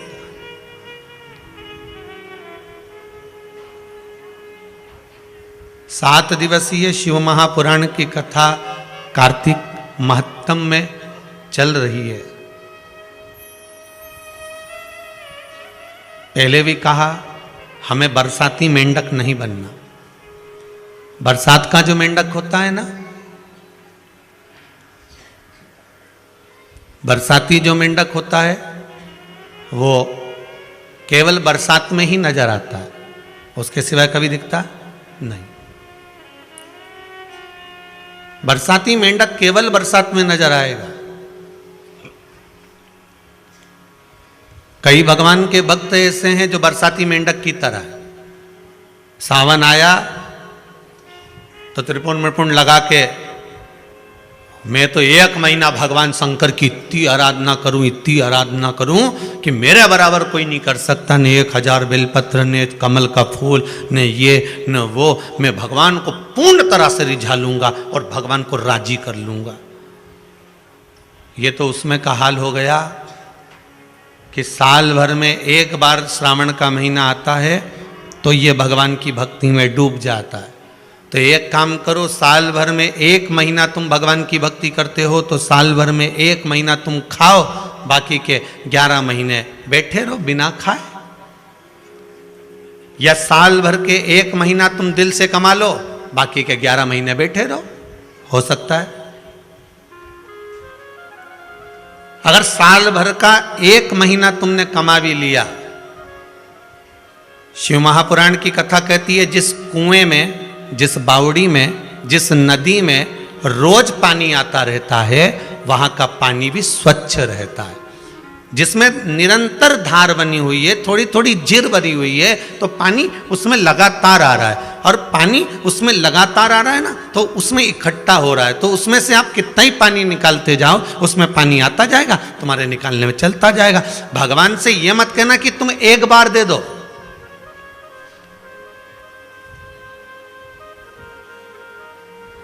भगवान से आपको यह नहीं कहना है कि तो आप एक बार दीजिए। आप तो भगवान से बारंबार विनती कर कर जाओ। ये सारस्वत जी तो लगे कि हमें 12 साल की कथा दे दो, हर साल दे दो। ये यहाँ पर विसावाणिया जी बैठे हुए हैं कि कथा पोरबंदर की भी दे दो। तो ये बाबा से ये नहीं कहना कि हमको एक बार इतना दे दे, हम बस एक बार तुझसे मांग रहे हैं। नहीं नहीं नहीं नहीं। बच्चा तो जब जब दादा की गोद में बैठेगा तब तब टॉफी लेके उठेगा। बच्चा तो जब जब दादा की गोद में बैठेगा तब तब मोबाइल लेके उठेगा। बच्चा जब जब दादी की गोद में बैठेगा तो 5 रुपया लेके उठेगा। बच्चा दादी के कमरे में जाता ही क्यों है, बोलो तो सरी। वो दिन भर घूमता है पर दादी के कमरे में जब जाएगा जब उसको कुछ ना कुछ चाहिए। वो दादा की गोद में जब जाकर बैठेगा जब उसको पोहा समोसा चाहिए। वो दादा के साथ जब बाजार जाना चाहता है कि कुछ ना कुछ दादा दिलाएगा। उसी तरह भगवान से ये मत कहना कि एक बार देना है। हम तो तेरे पोते हैं, हम तो तेरे बच्चे हैं, हम जब जब तेरी गोद में आएंगे तब तब तुझे कुछ ना कुछ तो देना पड़ेगा ही। हम तो तेरे हैं, हम तो केवल तेरे पुत्र हैं, हम तेरे केवल पोते हैं। तू तो बस तुझसे आस लगाए बैठे हैं, उसके सिवाय कुछ भी नहीं हमारे पास।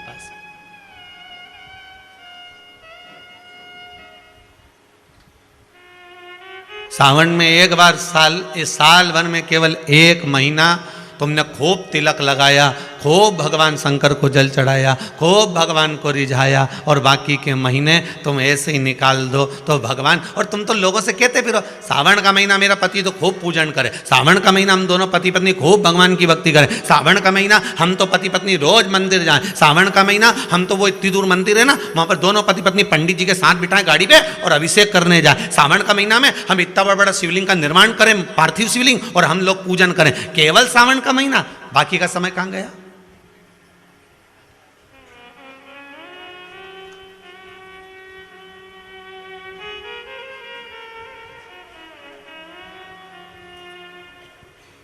केवल 1 महीना। महाराज तुझे ना देखूं तो चैन, तेरे सिवा कोई और मुझे। अब ये विचार करिएगा कि उसके सिवा ना तो भाई और ना मेरे हृदय में कोई आए, बस वही दिखता है, वही नजर आता।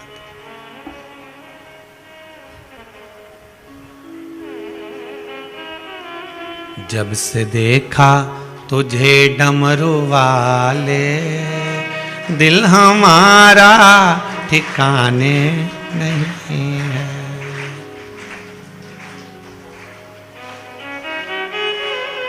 मेरे सीहोर की क्या पूछो भोले, पूरा भारत ठिकाने।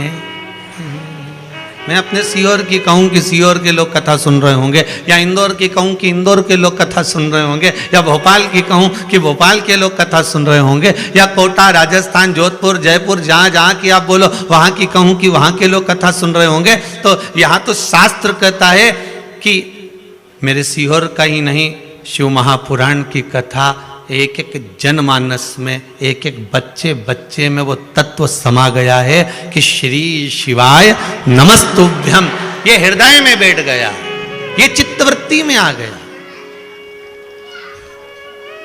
ये मन के भीतर संजो गया। और भक्ति का बल बड़ा प्रबल होता है। कल की कथा में कहा था भगवान के पास 2 चीजें हैं, एक माया और एक भक्ति। माया मांगोगे तो तुम नाचोगे, और भक्ति मांगोगे तो भगवान नाचेगा। भक्ति का बल बड़ा प्रबल होता है।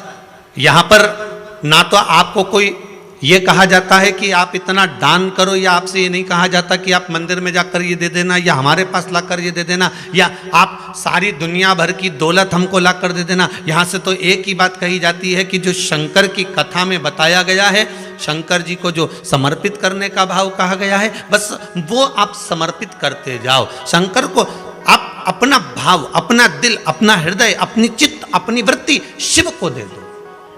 शंकर को और कुछ नहीं चाहिए।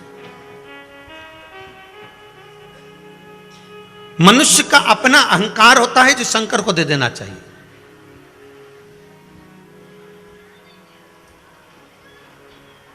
और एक लंकाधिपति रावण, लंकाधिपति लंकेश, भगवान शिव को सब कुछ दे दिया था, बस अहंकार नहीं दे पाया था। भगवान कई बार कहे रावण से, रावण क्या बात है? रावण कहता है मैं आपको भुजाओं के बल पर कैलाश पर्वत को उठा सकता हूं। रावण कहता है मैं आपको लंका लेकर जा सकता हूं। रावण जब जब बात करता था तो अहंकार की करता था, और भगवान कहते थे कि तू मेरे ऊपर बेलपत्र चढ़ाता है, धतूरा चढ़ाता है, तू सब कुछ समर्पित करता है मुझको, तो अहंकार क्यों नहीं दे पाता? तू अपना अभिमान मुझे क्यों नहीं देता?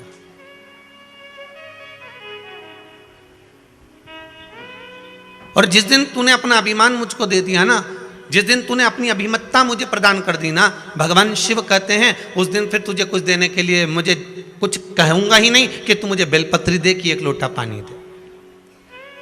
हम तो कहेंगे कुबेरेश्वर महादेव की इस धरा पर, कुबेरेश्वर महादेव की इस भूमि पर जब आप दरवाजे से प्रवेश करो, अभी तो खैर मंदिर बन रहा है, बाबा का धाम बन रहा है, पर जिस समय बाबा यहाँ पर विराजमान हो जाए और कुबेरेश्वर बाबा की इस धरा पर जब आप पाँव रखो, तो हमारा तो यही कहना रहेगा कि जैसे आपकी चप्पल बाहर रह जाए, जूता बाहर रह जाए, उसी तरह आपका अहंकार भी बाहर रहना चाहिए। हम कौन हैं? हमारी क्या प्रतिष्ठा है? हम किस गादी पर बैठे हैं?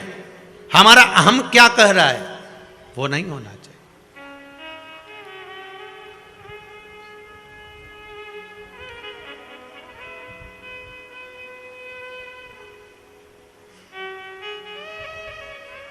हमारे भीतर की अहंकार समाप्त हो जाए।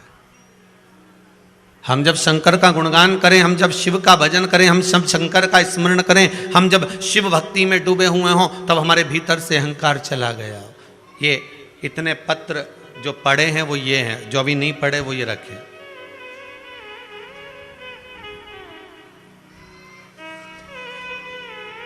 एक ग्वालियर मध्य प्रदेश से ये पत्र आया है। गुरुजी, मेरा पूरा जीवन कष्टमय रहा। मेरे 3 बच्चे हैं, जिसमें से 2 बच्चों की ऐसा रोग है, सब जगह डॉक्टर ने मना कर दिया। बेटी के दिल में छेद है, जिसकी 2 साल पहले हालत बहुत खराब हो गई थी। कहाँ बैठी हैं? जो पत्र लिखा है ग्वालियर से है। कोई कहीं बैठी हो तो हाथ हिला देना, कैमरे वाले भैया देख लियो अगर दिख जाए तो। महाराज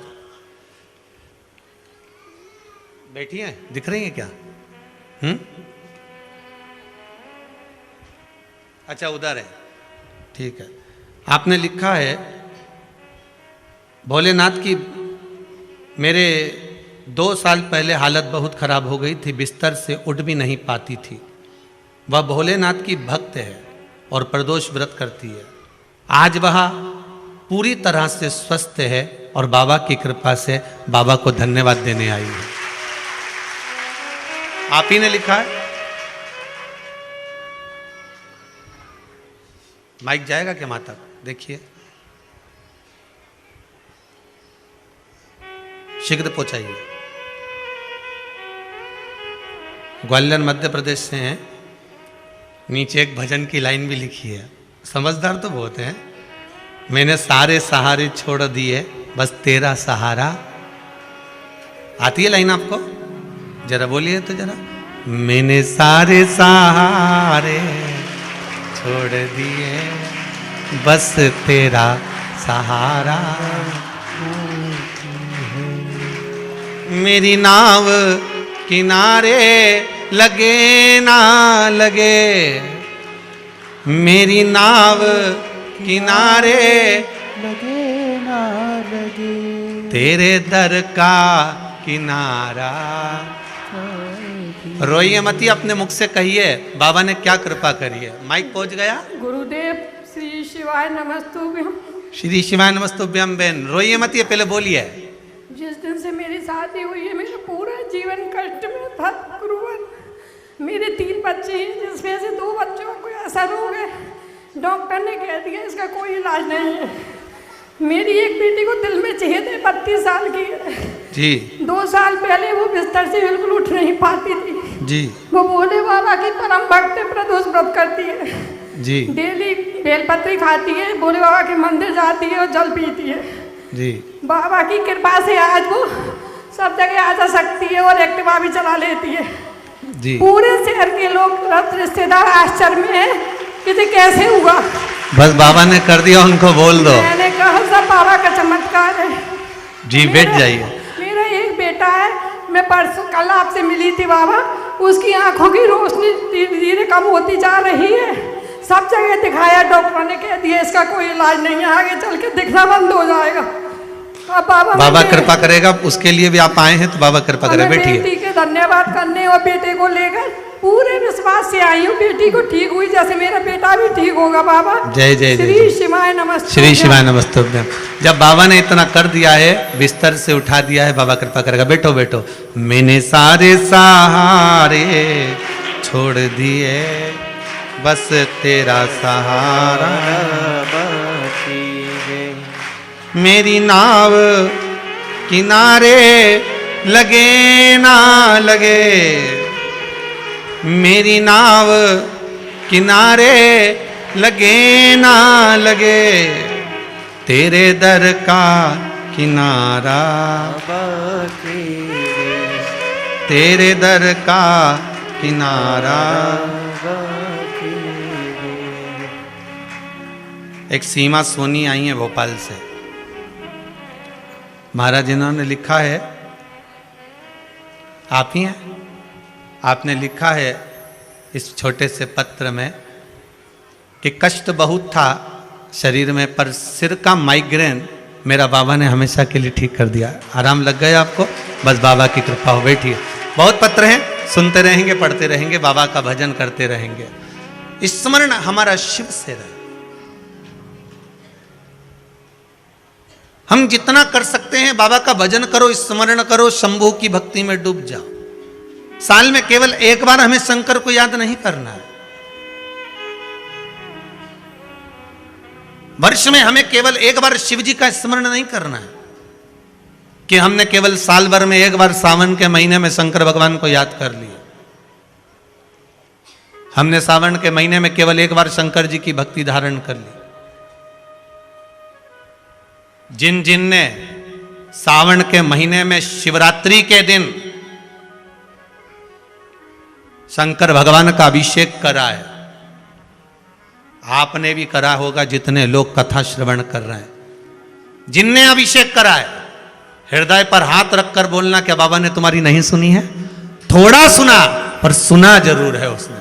जो तुम्हारे भक्ति का भाव जागृत हुआ, कई पत्रों में बाबा, कई लोग लिखे हैं महाराज जी बड़ी कृपा बाबा ने कर दी है, बड़ी कृपा कर।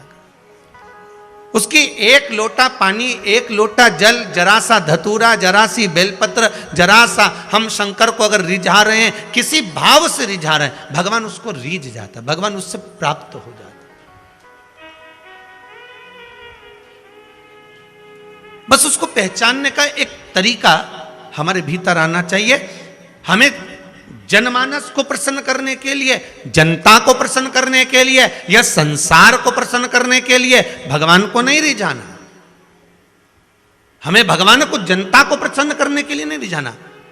हम मंदिर में अगर पूजन करने जा रहे हैं तो हमारे भीतर भाव ये हो कि हमें भगवान को राजी करना है, संसार को नहीं। जो मंदिर के अंदर होंगे, इतने सारे आए होंगे, उनको देखकर हमें नहीं बैठना कि हम कहाँ बैठे हैं, आसन अच्छा लगाऊंगी, ये काम ऐसा करूंगी, भगवान का ऐसा श्रृंगार करके जाऊंगी कि लोग देखते रह जाएं। नहीं नहीं, हमारे भीतर अभिमान नहीं। हमें तो यह कहना है कि जैसा मेरा महाकाल राजा कराएगा, जैसा मेरा विश्वनाथ कराएगा, जैसा मेरा कुबेर भंडारी कराएगा, हम वैसा श्रृंगार कर कर जाएंगे। बाबा जैसा रखेगा हम वैसा रह जाएंगे।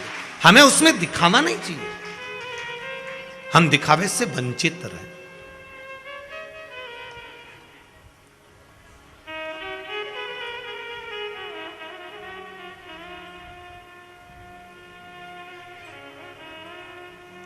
बहुत दूर हो जाओ दिखावे से, हमें नहीं आता।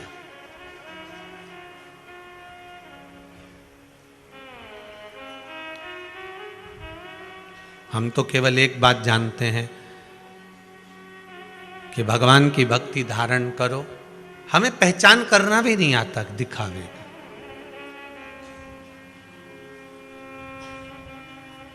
एक जज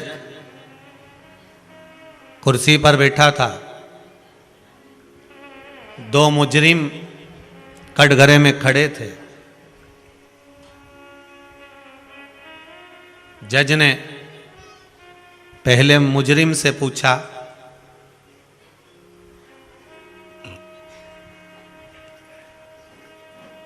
तुम मुजरिम हो, क्या करा है तुमने मालूम है?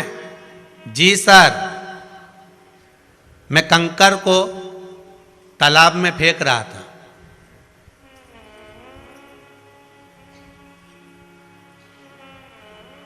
मैं कंकर को उठाकर तालाब में फेंक रहा था। जज ने दूसरे मुजरिम से पूछा, तुम क्या कर रहे थे? साहब, मैं कंकर को उठा के फेंकने में इसका हेल्प कर रहा था। कंकर को तालाब में फेंकने में मैं इसको सहयोग कर रहा था। जिसने केस लगाया था, जज ने उसको कटघरे में बुलाकर पूछा, ये तो कोई भारी केस है नहीं, ये कोई इल्जाम हो सकता है क्या कि तुम कंकर को तालाब में फेंक रहे थे? फिर तुमने केस क्यों लगाया? जज साहब, मेरा नाम ही कंकर है।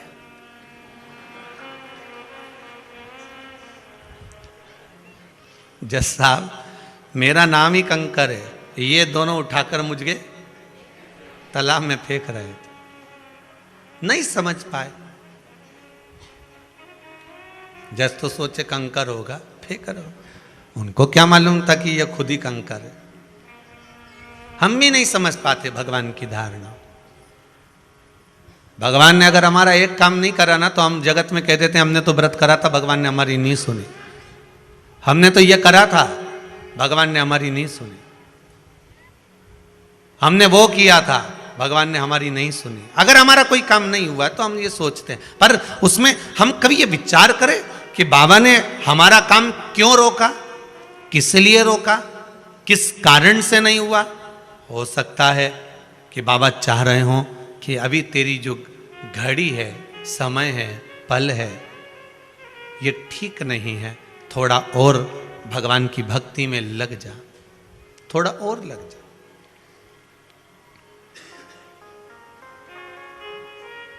जब किसी के दिल को लगती है तभी तो वो व्यक्ति महादेव से लगता है। अगर दिल में ना लगे तो वो महादेव से लगेगा। किसी ने शब्द कहा, किसी ने आड़ा टेढ़ा बोला, किसी ने गाली दी, किसी ने कुछ कहा और आप रूठ कर गए और महादेव के चरणों में जाकर बैठ गए, आप भगवान की भक्ति में जाकर बैठ गए, आप स्मरण में जाकर बैठ गए, आप भगवान की भक्ति में डूब गए। तो जहां किसी के दिल में लग गई तब जाकर वो महादेव के पास गया, तब वो जाकर भगवान शिव की भक्ति में डूबा, तब वो जाकर भगवान की भजन में लग गया।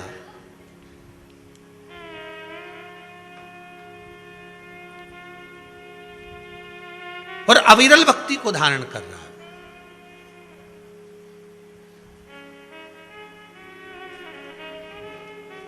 आपका विश्वास, आपका भरोसा, आपकी दृढ़ता, जैसे मां जगत जननी जगदम्बा माता पार्वती बाल्य अवस्था से भगवान शंकर की भक्ति में डूब गई थी। उनको यह नहीं मालूम था कि शंकर मिलेंगे कि नहीं मिलेंगे, उनको तो यह मालूम था कि मैं भजन करूंगी, मैं शिव जी की आराधना करूंगी, मैं पार्थिव शिवलिंग का निर्माण करूंगी, मैं शंकर का अनुमोदन करूंगी, और मैं अगर शंकर जी का अनुमोदन करूंगी, पार्थिव शिवलिंग का निर्माण करूंगी, भगवान शिव का पूजन करूंगी, तो यह पक्का है कि मुझे शिव दर्शन जरूर देंगे, मुझे शंकर जरूर मिलेंगे।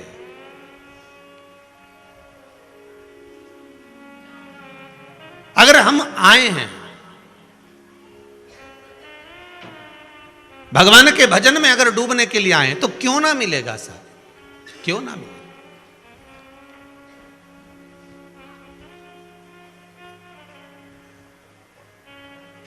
अरे संगी छूटे साथी छूटे, छूटे जग सारा रे, पर एक नहीं छूटे वो महादेव जी हमारा रे। महाराज, अंतिम समय तक अगर मेरा चित्त वृत्ति, ये मन, ये शरीर, मेरी इंद्रियां अगर कार्य करती रहे तो मैं भगवान शंकर का गुणगान करती रहूं, मैं श्री शिवाय नमस्तुभ्यम जपती रहूं, मैं शंकर का भजन करती रहूं, मैं उसका नाम जपती रहूं, उसके भजन में मैं डूब जाऊं।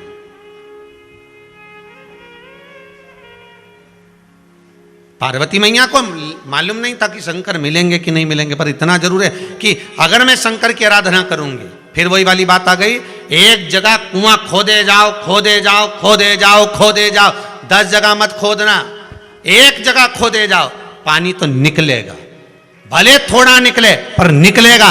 मेहनत करोगे, परिश्रम करोगे, कर्म करोगे तो जल तो निकलेगा। उसी तरह हारना नहीं, आगे बढ़कर जैसे माता पार्वती पार्थिव शिवलिंग का निर्माण करती है, पूजन करती है, अर्चना करती है, आराधना करती है, भक्ति में डूबी रहती है, तो भगवान शिव मिले। परीक्षा ली भगवान शंकर ने, कभी मगर बनकर आ गए, कभी पार्वती का हाथ पकड़ लिया मगर बनकर, कभी रूप रख कर आ गए, समझाने लगे, कभी नटराज बनकर आ गए, नाचने लगे, कुछ ना कुछ कर कर भगवान परीक्षा लेता रहा। आपके जीवन में भी अगर आप भगवान की भक्ति में डूबे हुए हो, भगवान के भजन में लगे हुए हो, स्मरण में लगे हुए हो, तो भगवान परीक्षा तो लेगा। ये मत सोचना कि भगवान परीक्षा नहीं लेगा, बहुत लेगा। यहां तक कि कथा में आ रहे हो ना, तब तक भी परीक्षा चालू है तुम्हारी। सास की तबीयत गड़बड़ हो गई है, अभी कहाँ जा रही है, बाद में चले जाना। सब तो जाता रहता है, बाद में चले जाना, कोई जाए उनके साथ चले जाना, अभी तो घर में रहे। आ रही थी, छोरा मालूम पड़े सर्दी हो गई, आते आते कहीं कुछ काम हो गया, फिर आते आते फिर कुछ काम आ गया, कर्म होता रहता होगा।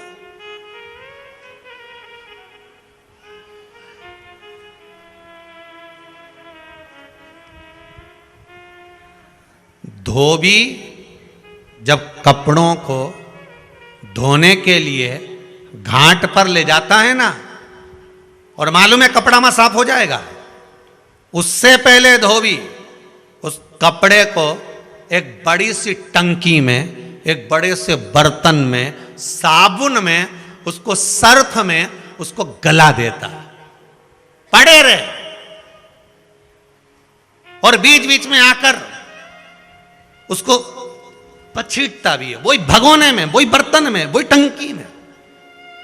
फिर देखता है कि इसमें साबुन कम है, सर्फ कम है, पाउडर कम है, फिर डाल देता है, और डालेगा और पछीटेगा, फिर आखिरी में लेकर घाट पर पहुंचा है। अब घाट पर पहुंचने से पहले उसने कहा कपड़ा नहीं साफ हो रहा, तो नीचे से भट्टी भी लगा दी कि थोड़ा सा पक जाएगा, हो सकता है थोड़ा अच्छा गर्म पानी हो जाएगा तो थोड़ा और अच्छा हो जाए। भट्टी लगाई, कपड़ा के हिलाता रहा, तपता रहा। इसके बाद फिर नदी पर लेकर गया, घाट पर लेकर गया, और जो धोना चालू करा, इसके बाद साबुन मल मल कर धोया, कपड़ा एकदम क्लीन हो गया। बस यही हमारा शास्त्र कहता है कि घाट पे आने से पहले भगवान खूब गलाएगा, साबुन सरफ डाल डाल के खूब हिलाएगा, खूब कष्ट मिलेगा। जब तक तुम भगवान की भक्ति के उस घाट तक नहीं पहुंच जाओगे, तब तक उसका काम है भगोने में गलाना, टंकी में गलाना, और पाउडर डाल डाल कर उसको पछीटना। पर फिर आप जब घाट पर पहुंच गए और फिर एकदम क्लीन हो गए, फिर कुछ नहीं कि गुरु धोबी शिष्य कपड़ा, साबुन सिर जनहार, सतसंग शिला पर धोइए, निकसे रंग अपार।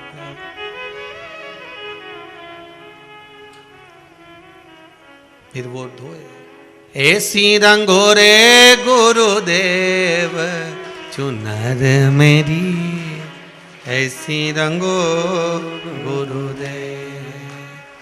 राम लक्ष्मण भरत शत्रुघ्न हनुमत मेरी चूनर में, राम लक्ष्मण भरत शत्रुघ्न हनुमत मेरी चूनर में। सरयू जैसी लहरा पड़े, ऐसी रंगोरे गुरुदेव चुनर मेरी, ऐसी रंगो गुरुदेव, ऐसी रंगोरे गुरुदेव चुनर मेरी, ऐसी रंगो गुरुदेव। महाराज वृंदावन गोकुल सा बूटा चमके चूनर में। महाराज ऐसी कृपा कर दो कि भक्ति का जब एक आनंद जल इस चूनर पर पड़े तो ये एकदम साफ हो जाए। शिव भक्ति निर्मलता देती है, शिव भक्ति विश्वास देती है। कोई आपसे पूछे कि शंकर जी की कथा सुनने से क्या मिलता है, तो आप कह देना धन दौलत की तो नहीं मालूम, संपदा और वैभव की भी नहीं मालूम, पर शिव महापुराण सुनने से विश्वास और बल मिलता है कि आगे करना क्या है। शिव महापुराण सुनने से कोई बोले धन मिलता हो, दौलत मिलता हो। तुम लोग कुबेरेश्वर धाम गए थे, क्या सीहोर वाले महाराज ने 2-2 हजार रुपए दिए थे कि गाड़ियां तुम इतनी लेके आए हो, वो रोड से लेके यहां तक ढेर लगी है, तो गाड़ी में डीजल किसने डलवाया? कि वो सीहोर वाला महाराज आया था डलवाने के लिए। कौन डलवा? तो के साहब हमें ये तो नहीं मालूम, पर विश्वास मिला है, बल मिला है। शिव महापुराण धन दी कि नहीं दी, संपदा दी कि नहीं दी, और आपकी मनोकामना पूर्ण हुई नहीं हुई वो आपके ऊपर है। हम कोई गारंटी तो नहीं ले, हम तो इतनी गारंटी जरूर ले सकते हैं जैसे सुखदेव जी महाराज ने राजा परीक्षित से कहा था। राजा परीक्षित बोल रहा था महाराज 7वें दिन मरने वाला हूं, कृपा कर दीजिए। भगवान बोले देख रहे दादा, मरेगा तो जरूर, मरना तो निश्चित है। बादाम खाएगा तो भी मरेगा, नहीं खाएगा तो भी मरेगा, गुलाब जामुन खाएगा तो भी मरेगा, नहीं खाएगा तो भी मरेगा, कहीं ऊपर पहाड़ पे जाएगा तो भी मरेगा, और जमीन पे रहेगा तो भी मरेगा। कई कई तो ऐसे हैं कि बाथरूम से नहा के आ रहे थे, फिसल गए तो निपट गए। इनका क्या, तो गारंटी तो किसी की नहीं। सुखदेव जी महाराज ने भी राजा परीक्षित से कह दिया, देख रहे राजा परीक्षित, मरना तो निश्चित है, पर तू कह कि 7 दिन बाद सांप डसने आने वाला है और मैं सांप से बच जाऊं, तो इसकी गारंटी नहीं है। आपसे भी निवेदन हाथ जोड़ कर रहे हैं, आप सोचो कि हम कुबेरेश्वर धाम आएंगे तो हमारा यह काम होना चाहिए, ये की गारंटी नहीं है। यहाँ कोई भभूति नहीं दी जाए, ना बेल दी जाए, ना कोई अंडा उखाड़ के दिया जाए कि महाराज सियोर वाला छू करेगा और निकल के बाहर आ जाएगा। यहां तो एक चीज की गारंटी है कि आप शंकर का अनुमोदन करोगे, शिव महापुराण की कथा श्रवण करोगे, और अगर विश्वास लेकर आए हो तो यहां तो विश्वास दिया जाता है और विश्वास लिया जाता है। यहां शिव के प्रति विश्वास जागृत कराया जाए। एग्जाम में बैठने से पहले ही तुम सोच लो, फेल हो गया तो, अगर तुम्हारे मन में आ गया कि फेल हो गया तो मतलब ये पक्का है कि तू तो गया, अब तो तेरा क्या होगा, का लिया। मतलब सीधी सीधी बात है। तुमने विचार कर लिया कि फेल हो गया तो, अरे परीक्षा हॉल में पहुंचने से पहले, पढ़ने से पहले, घर से निकलने से पहले मम्मी और पापा को, माता और पिता को, घर के बुजुर्गों को प्रणाम कर कर जाने से पहले, प्रणाम कर कर जाने से पहले उनको कह कर जाना कि मेरे मस्तक पर तिलक करो, जैसे पूर्व समय की रानियां, पूर्व समय की माताएं, वीर जब युद्ध करने जाता था तो उसके माथे पर तिलक कर कर भेजती थी, ले मैं तुझे तिलक कर कर भेज रही हूं। और वो कहता था, मां जीत कर आऊंगा। वो आत्मविश्वास तुम्हारे भीतर होना चाहिए। जब चाहे तुम जिसकी भी पढ़ाई कर रहे हो, जो एग्जाम देने जाओ, चाहे कंपटीशन एग्जाम में बैठो, चाहे तुम जाओ इंटरव्यू देने के लिए, तुम्हारे भीतर वो विश्वास पैदा होना चाहिए कि जा रहा हूं, पक्का कहता हूं जीत कर आऊंगा, क्योंकि मैंने शंकर की कथा सुनी है। बस निकल गया, फिर निकल गए।